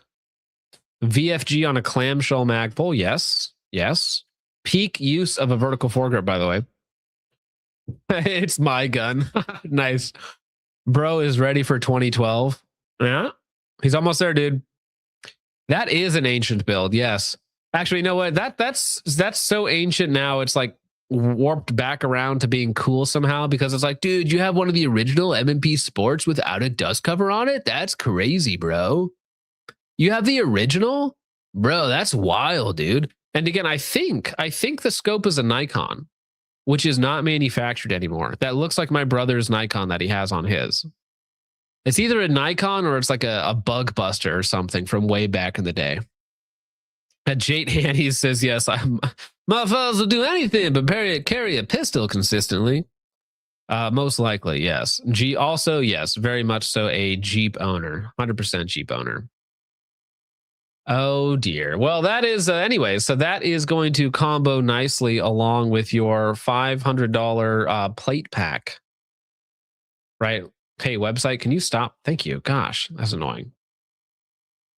So it's like a little laptop bag that you can get a foldable insert that can, you know, hard attach all your cool guy stuff to it, which is like, okay, that's nice. So you can stage your magazines and your Flux Raider in there. And then it also has got a plate bag up front. So you can do the, oh, dude, do you guys remember back in the day when it was so cool? There was like this little niche for like 6 months, I want to say, where guys would have their little backpack and they would like do all the demos. I forget what company was doing it, but it was some company that was marketing like a bulletproof backpack. And they would like swing it out in front of them and then have the backpack like protecting their chest. And they're like, this is the ultimate daily carry backpack, level 3 rated for whatever it happens to be. And you would see it in like, you know, cool guy intros, and you would see it marketed on all the big YouTube channels. I'm trying to think who's the really cringy body armor company that does that? Is it Safe Life? Is it Safe Life? Are those the guys that do the really cringy like lifestyle body armor? I think it might have been them. This was a while ago. Yeah, I think it was Safe Life. I think it was Safe Life Defense back in the day did a big marketing campaign like this with one of their specific backpacks.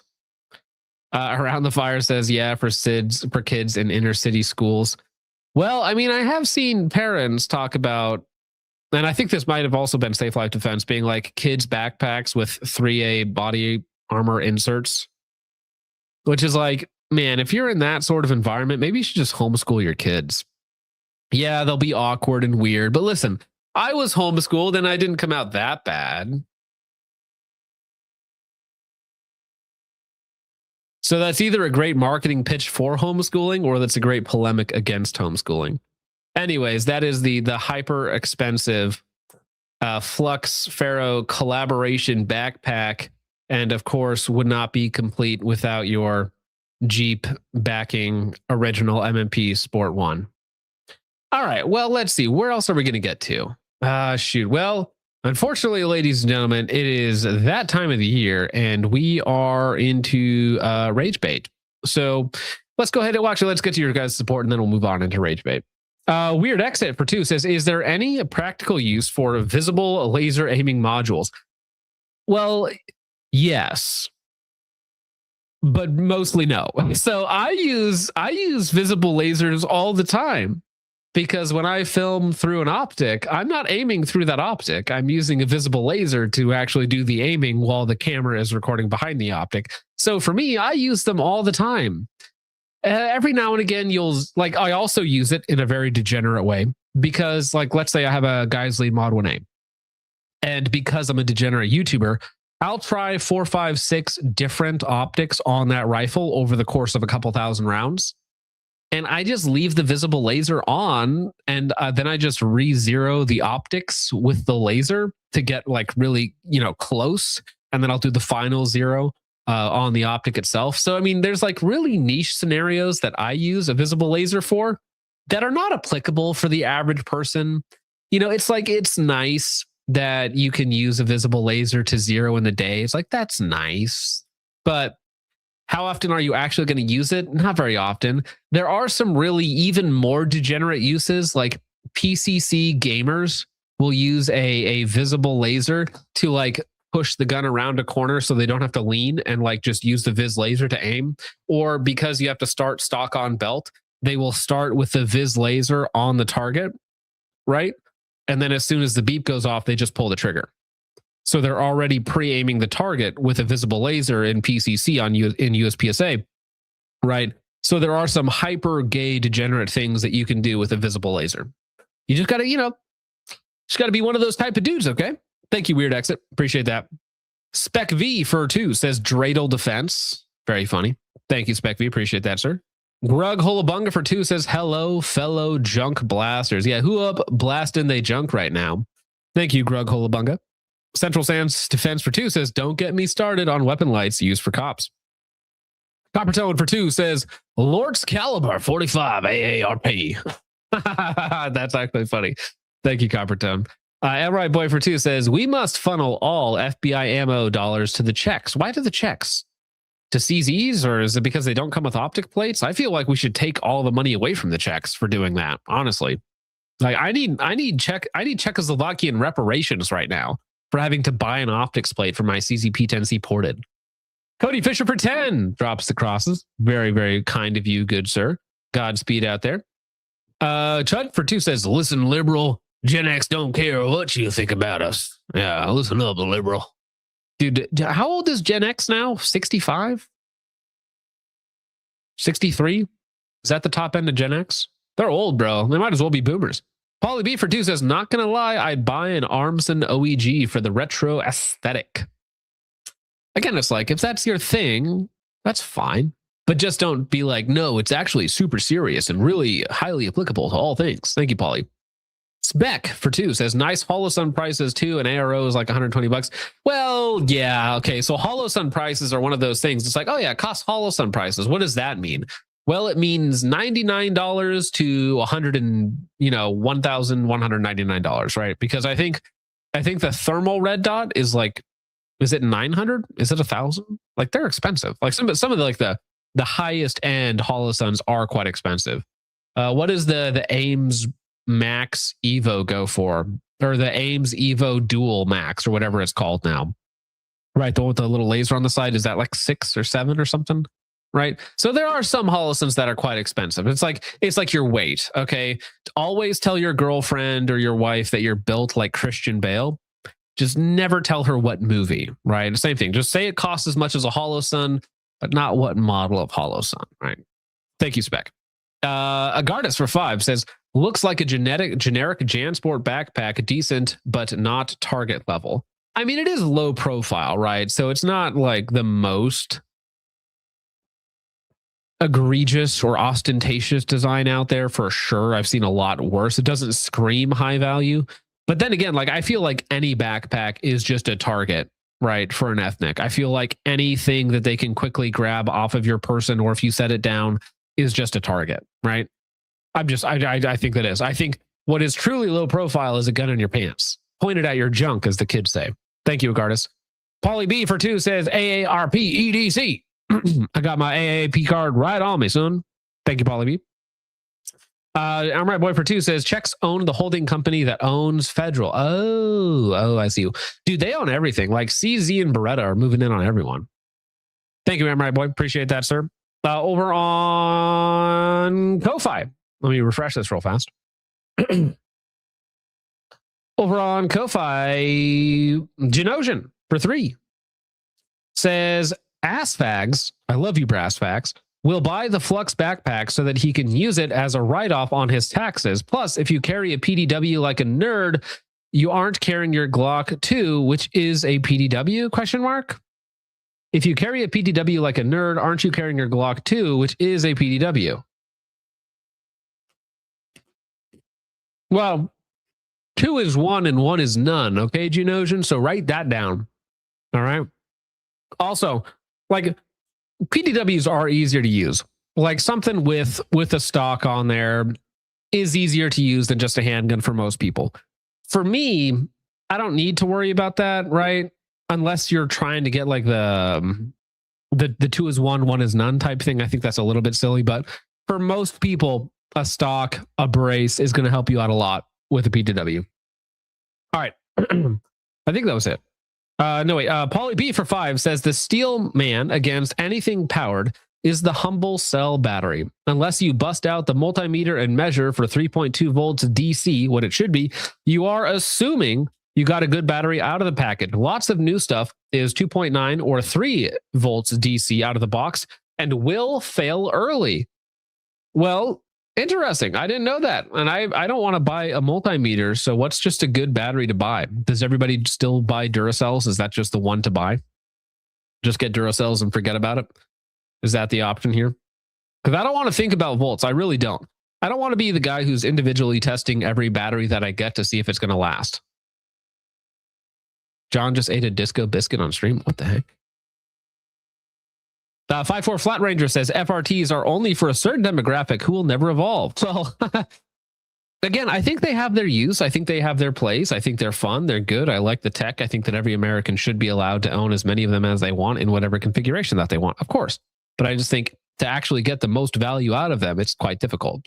And then flow through ZY Nican, Zincan, flow through Zincan for 5 becomes a Ko-Fi caffeine creep.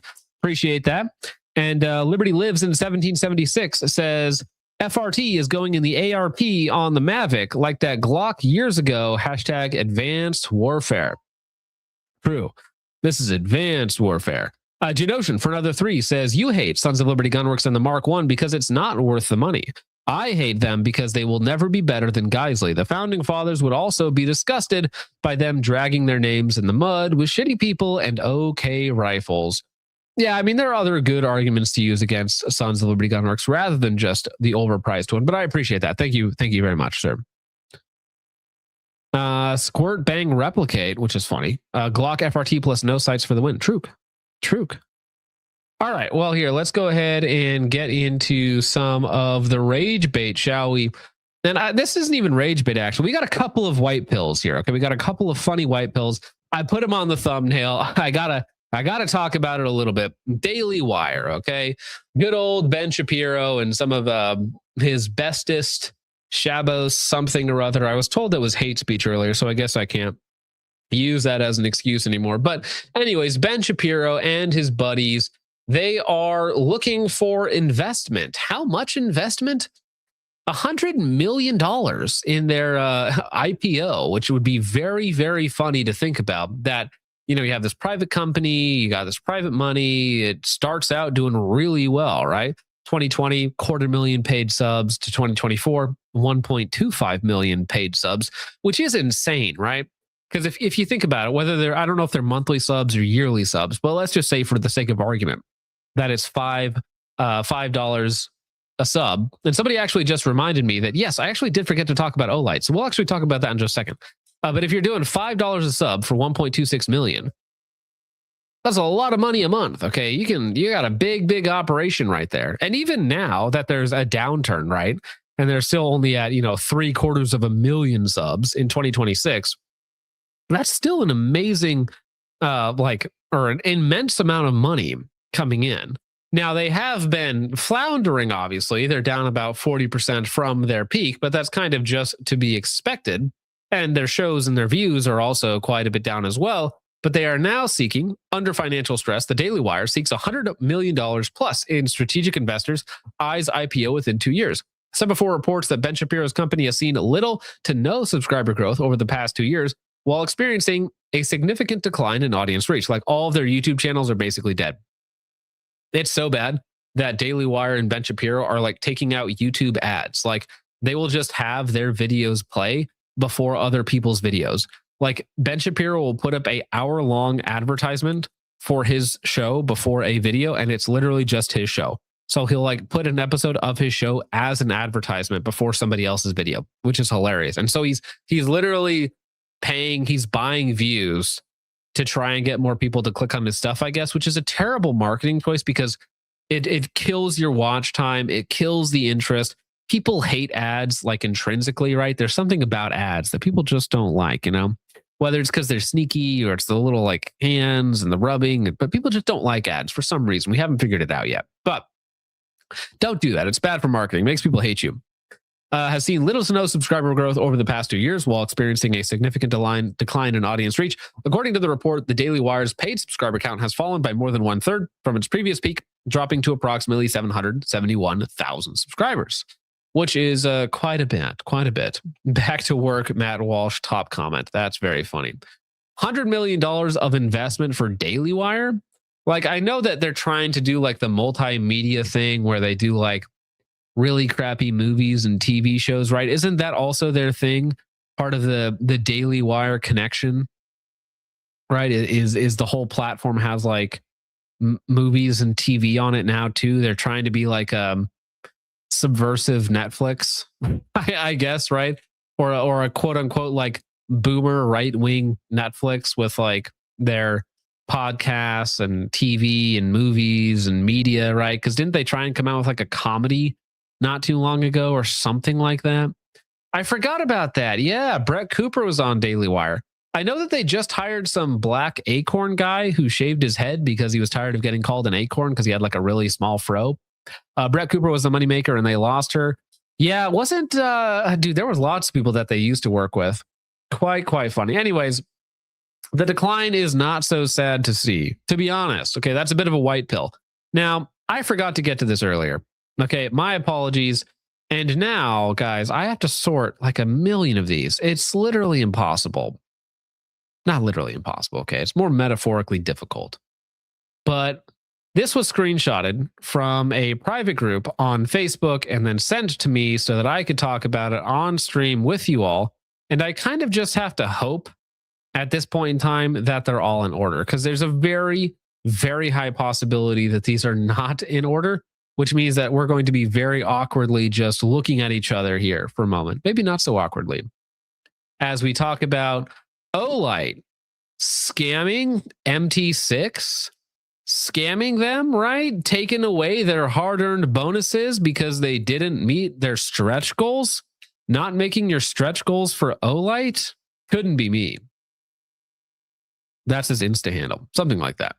Let's go. Olight's taste so good. True. Anyway, so let's get into this. So this is from MT6, which is again a private Facebook group. I've never interacted with any of them. I don't know who any of them are. I'm told that they're all big fans of me over there. But anyways, it is very, very funny that you're a mid-tier gun snob group on Facebook and you are really upset at getting scammed by Olight. Like, that's actually hilarious, right? That you sold your soul, right? A soul not worth selling, as the title says. You sold your soul to Olight and you didn't even get the check. It's like, you know, making some tweets for 7K and not getting the money works out of it.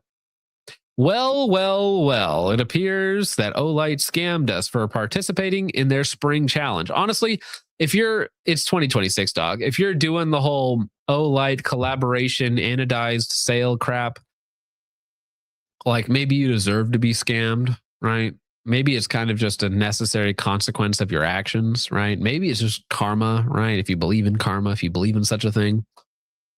Anyway, I followed their guidelines to the letter and they are moving their goalposts. I don't believe they are aware I am a scorched earth kind of guy. I was hoping there would be effery just for this kind of thing to happen. Time to fight the CCP. It's like, I don't know, bro. I kind of just think that you tried to make some money and then they, you know, didn't pay you in the way that you thought you deserved. And then now you're just trying to clap back and trying to regain some honor, I suppose. But I mean, to me, it's like, oh yeah, you wanted to sell your soul. You were just looking for the right price. Like, you don't care about the product or the people buying the stuff. That's not like what's motivating you. What's motivating you is merely the paycheck. So it's like, yeah, I'll sell my soul.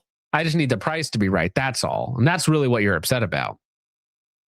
Got to hit those. Yeah, now you're going scorched earth. You didn't pay me what I wanted for my for my soul. I'm so angry. I'm gonna get you. I'm gonna fight the CCP. By the way, so I've talked to Olight in the past, right? Because they always, anytime you're an influencer, cringe term, but they're gonna send you emails. They're gonna send you Instagram messages. Just ignore them. Okay, that's my advice. Okay, when Olight sends you a message, just throw it away. And yes, they will often use a woman like Mia. And that is the person that they will send to say, hi, this is Mia from Olight. Would you like to collaborate with us? We're going to pay you lots of money if you do this. Hi, my name is Mia.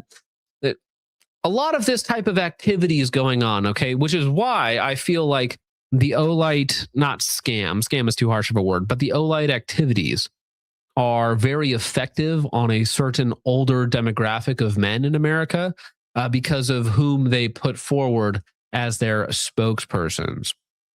Double White says, let me get Mia's number. Would? Well, that's right. That's why you respond, right? Some of these people is because, you know, sometimes they do what they do. Anyways, yeah, as if that's a real person, by the way. We're dropping the PLX rail and want to get it in your hands. Here's why it stands out. 10,000 rands. They always tell you, oh yeah, solid channel you've built. Doesn't matter. Blah, blah, blah. Don't care. Anyways, so then he responds, "This is something I'd consider. That's great to hear. Send over the details right away so we can get started." All right, now let's see. And it follows up like, "Hey, here's the requirements for the videos. Here's how much you'll get paid. These are our collaboration requirements, which are flexible and adjustable. Please let me know if you're interested." I'm interested. I think I can do that. So, right. So this is him responding, pushing the thing all along. "Awesome. May I have your shipping info and number?" Oh, she's asking you for your number. That's cute. A little presumptuous, but so the requirements, sorry. 1 long form video and 1 short. Both must be published. Links, Amazon tracking link, official website link in description, the discount codes, all that sort of stuff, so that they can check the metrics on it, all that sort of fun stuff, right? So they even give you like a little bit of a script, like what you need to be saying and all that. Like that's how fake all this stuff is, right? That's how none of this stuff is organic. None of this stuff is like true, what these people are peddling you. They're like, "Oh, let me get my, I need 1 video that's 5 minutes and a 60-second short. Here's the discount code to use. Here's the link. Here's my talking points. All right, go," right? Because quote unquote gun tubers or influencers in general are they're just spokespersons, right? They're freelance like news anchors, right? That's all they are. But they don't even tell you the news. They just read the script, right? They're freelance. That's all they are. This is how they got Overton. Yeah, maybe they sent Mia over to Overton. Okay, I don't know. I'm just saying. All right, our discount code has changed to the PXOLA for 10. "Hey, could you please confirm if this was posted by you?" Sending him his video of him going over it. And then for your video has hit the view milestone for your cash reward, which we'll go into in a minute. So for 3,000 views, $30, which is, $10 a thousand. That's not that bad. That's better than ad rate, way better than ad rate. 6K is 60, 12K is 120, so on and so forth. 30K, 300 videos. Then if you get above 100K, you start getting bonuses, right? So then you get a $1,300 bonus if you get to 100,000 views. Now, in terms of your sales metrics, if you sell 10 pieces, you get 200. If you sell 100 pieces, you get a $1,500 check, right? So now it's like, okay, if we get some good videos out there, or if we just sell a bunch, like now we're making an okay amount of money here. A couple grand for a short and a 5-minute video. It's like, that's not bad. And that's what Olight does. Olight absolutely aggressively affiliate markets in kind of like a pyramid scheme almost, right? It's like the more you shill, the more you sell, the more you'll make in return, right? And it's pretty generous, right? If you sell 100 pieces and making $1,500, like if you got a $1,500 check, most of us in the chat wouldn't be like, "Oh, that's nothing. I don't care about that," right? Let's see. So then he responds, "I was wondering when the prizes would be sent out for those videos. All prizes for this video event have been handed out. The campaign reward period is now closed." Says, "But I never got my payment for my videos, so they were not. Between IG and YouTube, we got over 6,000 views. Hello?" Now, what's really funny here, keep in mind that this guy, we're not 2 hours in yet, this MT6 guy is crashing out over $60 over not getting his $60 from Olight. He's like, "Hey, my soul that I sold, the videos I made, the shill I did, where's my $60? Where's my $60? I need my $60. What the heck is going on here?" It's like literally like you should feel shamed. you should feel shame for like begging for $60 from Olight. From Mia, no less, on Olight. I pay you from tomorrow. Do not redeem. Yeah. She played joke. Oh no. Oh, silly American man. You thought I pay you money? Oh no. You fucking retard, man. I don't know why I went to Ebonics after that. Anyways, very funny. Hey, sorry for the late reply. Per our campaign rules, videos must be 5+ minutes long and published between March 24th and April 24th. Cool. So where's my cash reward? As we made a 5+ minute long video and a short, and we used the tags, and you even confirmed it. Looking at the video there. Hello? Let me check. Moving on here. This video of yours is less than 1 minute long. So again, she's like, I don't know who's right or wrong in terms of the actual like did the videos meet requirements? Like I honestly can't even be bothered to look into it. For $60 for your soul, bro, who cares? Like honestly, you should just you should try and get a refund for that thing anyways, dog. Like it's $60, dude. Who cares? Like you begging a chick that you don't know from Olight for $60 is like, it's dehumanizing, bro. All right. Like, listen, if your pride and honor is worth $60, like you got so much bigger problems to deal with than getting scammed by Olight of all people. All right. I just Hook. That's disgusting. Or not Hook. Sorry. Who said that in chat? Big Bean. Damn. That's bad that I had to look at that. One short, less than or equal to 60 seconds. No, simply didn't notice that your video didn't meet the length requirement. Our rule is 5 minutes. I hope you understand. We'll be hosting more events like this in the future, and you'll have a great chance to win. Great chance to win. Keep betting. I certainly did. You wanted one video longer than 5 minutes and one less than or equal to 1 minute. Right? So it continues. He's still trying to get it. Hi, VBD Retail. First off, I want to sincerely apologize for the confusion and for the frustration this situation has caused, right? I totally get why you're upset, especially after putting in the time and effort to create content and participate in the PLX Spring Challenge. That really means a lot to us, and I'm genuinely sorry it didn't work out the way you expected. I wanted to reach out and explain how the PLX Spring Challenge was evaluated and why your submission unfortunately didn't make it into the final reward payout. Now, also on Olight's side, like, bro, this is $60. Who cares? Like, Olight, just give them the money. Like, it's $60. Both of these people come off like really bad, right? Olight for scamming a retard out of $60 and the guy for being a retard trying to shill Olight to make $60, right? What a joke. Per the campaign requirements, participants were required to publish. The key issue here is that your video didn't meet the length requirement according to the rules. All qualified content needs to be a long form video of 5 minutes or more, clearly feature the product, include the assigned purchase link, and be published within the official campaign period. Your video came in under that 5 minutes minimum, which means it didn't fully satisfy the video requirement. I know there was a previous conversation where your content was acknowledged, and I can absolutely see how that led you to believe everything was good to go. That was on us, and I truly apologize for that. Again, remember this entire conversation is about $60. But when we got to the final review and verification, all submissions were checked against the official campaign requirements to keep things fair for everyone involved. We had to hold all creators to the same standard. For those whose content checked all the boxes, both the view requirements and every campaign requirement, including the 5 minute minimum, we processed and paid out the rewards accordingly. The same criteria across the board. Please know this was never about trying to mislead you or hold back payment. The decision came down strictly to whether the content met the published requirements during final verification. That said, we genuinely appreciate the effort you put into this and the support you've shown for Olight. We know creating videos takes real time and resources, and we don't take that lightly at all. Thank you for jumping in and helping spread the word about the PLX.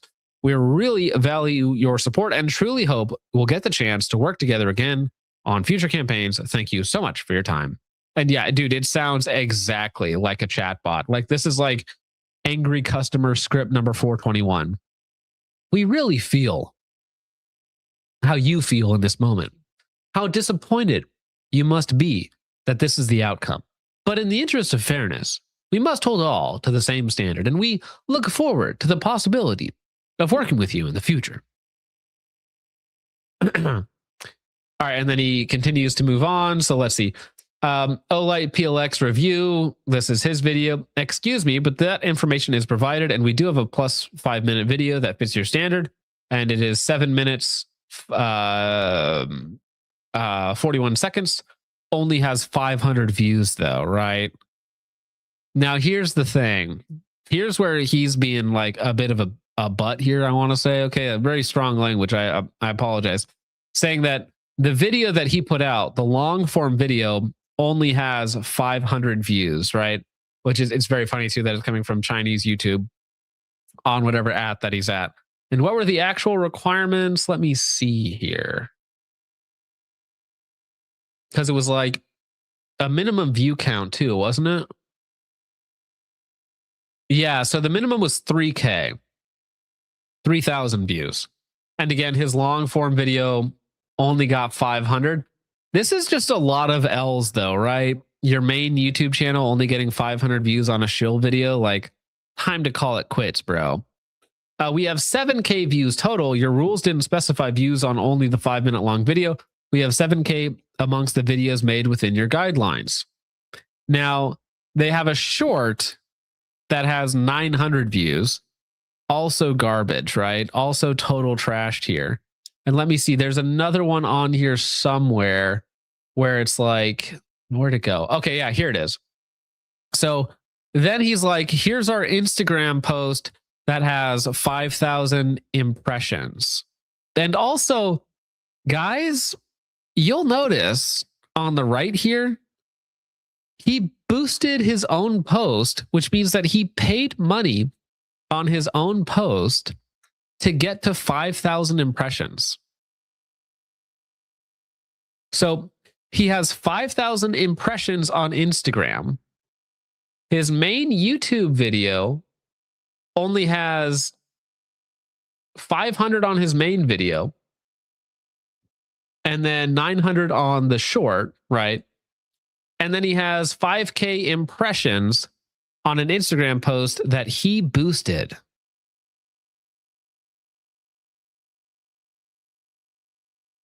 Yeah. Anyways, we'll finish it off here. There's only a little bit left, guys. Relax, okay? You can hold out a little bit longer. I should probably say that in the other voice, but the video did meet the 5-minute length requirement, which we appreciate. However, the view threshold for that specific video did not, right, with only 500. Also, the campaign rules require that each individual video to hit the view requirements on its own. We can't combine views across multiple videos. If we allowed that, someone could technically post 100 videos and stack views, which wouldn't be fair to any participant. Very true. And so if you look in here, I'm sure that there's an actual rule in there somewhere. But this is just, man, from VBD Retail, from the MT6 group, this is so much coping and seething for like literally nothing, right?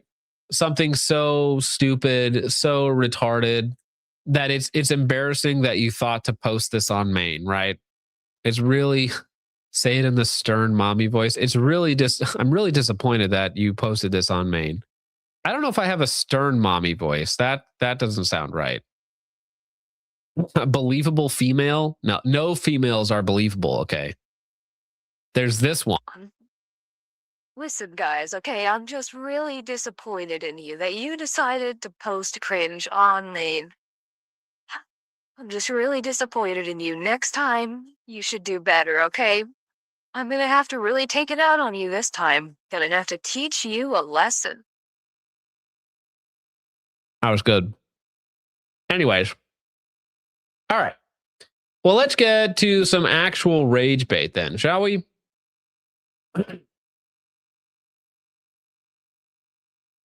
All right. So first off, let's talk about this one right here, because every time that somebody says something about FRTs and ARPs and all that sort of stuff, I just think of this type of person. You know, when somebody says that there are literally no problems at all, did it sound like a granny? That's funny. Anytime that says that there's no issues or anything wrong with FRTs ever, I just think about somebody like this. That's all. So here we have South Carolina law enforcement trying to interact with Mr. Austin Robertson, who obviously did not want to be detained, as they're attempting to, you know, stop him from whatever delinquent activities he was participating in. Also, I want you guys to notice something here. The guy was driving a Charger. It was the ethnicity you think it is. There's just a lot of things in this clip that make sense. So he's going to try to, one, not be arrested. Good luck with that, bro. He's then going to reach for an ARP. Not a good idea.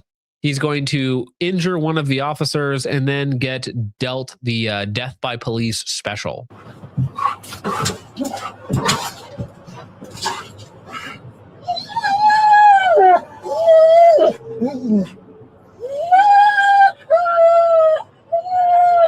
Also, I do feel like 2-on-1, like you should be able to stop him from getting to his gun, because his gun's locked in the car right now. Like 2-on-1, you should be able to get it done. Now, cops are like terrified to shoot you, right? So they're going to not be able to stop him. They're going to switch to their tasers, and then they're going to go hot after one of them gets injured.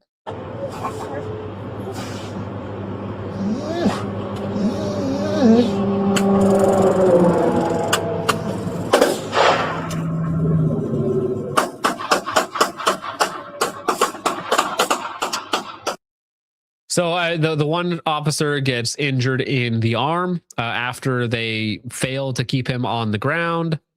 So they're struggling with him. They fail to keep him on the ground. He makes it to his charger. He retrieves an ARP from the back with no brace or stock on it. Of course, he manages to get a shot off and injure the officer, which is bad. And then he gets exactly what he deserves. And fortunately, will not be a tax burden. You guys should all be happy to know that this wonderful young man with no priors, I'm sure, will not have any sort of tax burden on the American public, rather than that officer's medical issues. So they tase him. He goes for the gun, and they're really slow, right? Because they're tasing him for like 5 seconds, and that while he's reaching for an ARP, maybe they couldn't see it, maybe they didn't know what was going on, but the threat does get resolved amicably. Yeah. Win for all, except for that guy's arm, right? That guy's arm, like getting shot with an AR close range in the arm. We've seen how that works out for people. Not great. Not great. On his knees, back of the head. Truth. All right. Well, let's see here. So that honestly, maybe we should have saved that for later, because that's kind of like a white pill. That's like not actually that bad of a thing, right? That was kind of right. Actually, you know what? Maybe it's Wednesday. Maybe we'll just do White Pill Wednesday, where we just talk about like nice, flowery, positive things, right? And nothing bad ever happens on White Pill Wednesday. So here we have a pastor taking it out on someone who threatened his family. And I think that's mega base, because people think that they can trample over people and, talk to people like there's no consequences, threaten people like there's no consequences. And every now and again, somebody just needs to remind them that, hey, there are actually consequences for your actions, and you're not allowed to do this. Louisiana pastor beats up a man who allegedly threatened to rape and kill his wife and grandchildren. Based pastor says, no, actually, how about not? I think not, young man. Pastor Tony Spell of Life Tabernacle Church. Now, the church might be a little silly, but regardless of that, okay, the pastor doing the right thing here and protecting his flock, so to speak, and especially if somebody threatens to rape your wife and grandchildren, their lease on life has kind of ended. He was working on a church bus when the neighbor's son started shouting at him. Spell said that it is his job as the natural protector to protect his church and family. Based, he said, Tony, I'm going to rape your wife. I'm going to rape all of your grandchildren. And then he said, the next time you go out of town, I'm going to kill them. And what the F are you going to do about it? Spell said. This kid's got something going on with him, right? There's something wrong with this kid. Like, this kid needs like serious help and physical intervention, right? You guys get what I'm saying. Like lots and lots of physical intervention.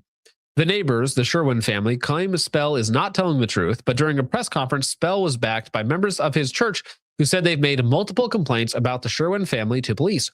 Spell's attorneys say the Sherwin family has a large industrial scale camera that could see from across the street all the way into the pulpit. Spell was hit with multiple misdemeanor summons in 2020 during the COVID lockdowns when he refused to close his church. Again, another based pastor not closing down his church, regardless of getting fined during the COVID pandemonium.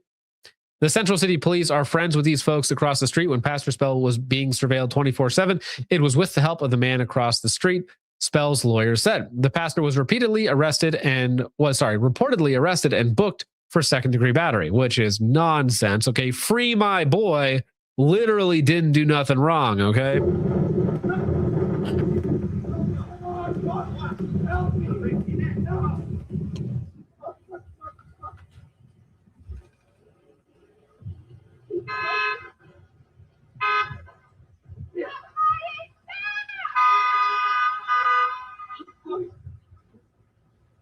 You know what the kid probably is? I would guess that the kid is probably some mentally ill weirdo who started this beef with the pastor because the pastor's like generically right wing or conservative and not, closing down his church during COVID. I guarantee you it had something to do with that, right? And so it's like, oh, we got these evil MAGA Christians, and they're just so awful with their church, and they don't close down when we tell them to for COVID, for safety. When you Christians are so awful. You Christians are so awful. When you're gone, I'm going to rape and murder your family. It's like, sorry, back up, go back. Like you think these guys are awful. You think the Christians are awful for, running their church and worshiping while you're cowering in your basement with a mask on inside your own home. You think they're awful people, but then you threaten to rape and murder their grandchildren. One of those people sounds better than the other. I don't know, man. That just sounds crazy. Possessed twink. It might be. It might literally be a case of possessed twink. He looked methed out. Very possible. Very possible. Jake is in this dude's manifesto. Kids left it. Are you guys really talking about his feet? Are you guys really talking about his feet right now, guys? We got a pastor beating up a methed out twink on camera, and you guys are talking about feet. There you go. Full mount, hammer fist. Actually, I think those are to the back of the head. Those are illegal moves, by the way. Throws the phone away. Based.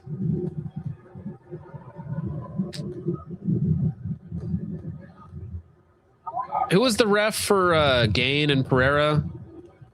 It was the black one. I forget his name. Does a terrible job. I think this is an illegal move. Look at the way he's flailing. Isn't that funny though?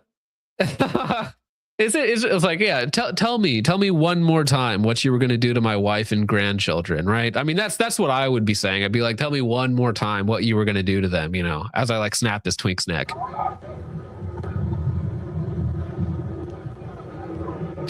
He's just kicking and flailing. There's nothing he can do. This is your enemy, by the way, right? The people wishing death upon you and your family, like this should be framed. This shot right here, like this is literally your enemies.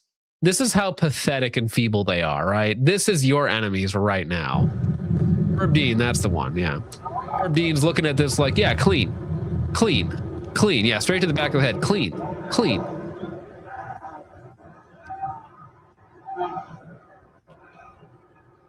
I mean, they're little hammer fists, so he's not like, oh, there you go, and drag the hair.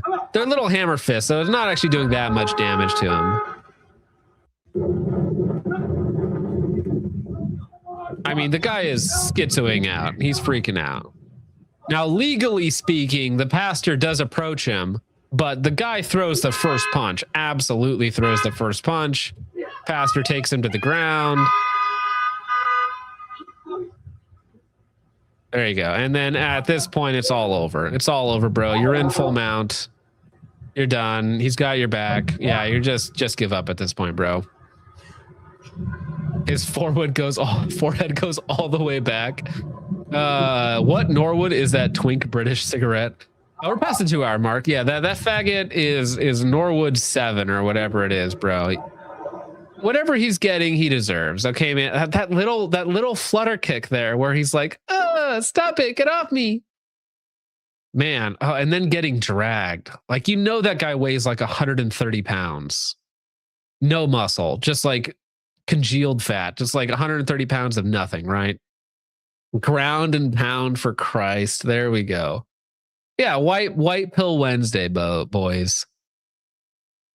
All right, well, let's get some of your guys' support. Amrai Boy for 2 says Brett Cooper was the moneymaker and they lost her. Isn't she like married with kids now, Brett Cooper? Like, since she left Daily Wire, I haven't heard a thing from or about that person. So I think, isn't she like married with kids now, right? Hope he's doing well.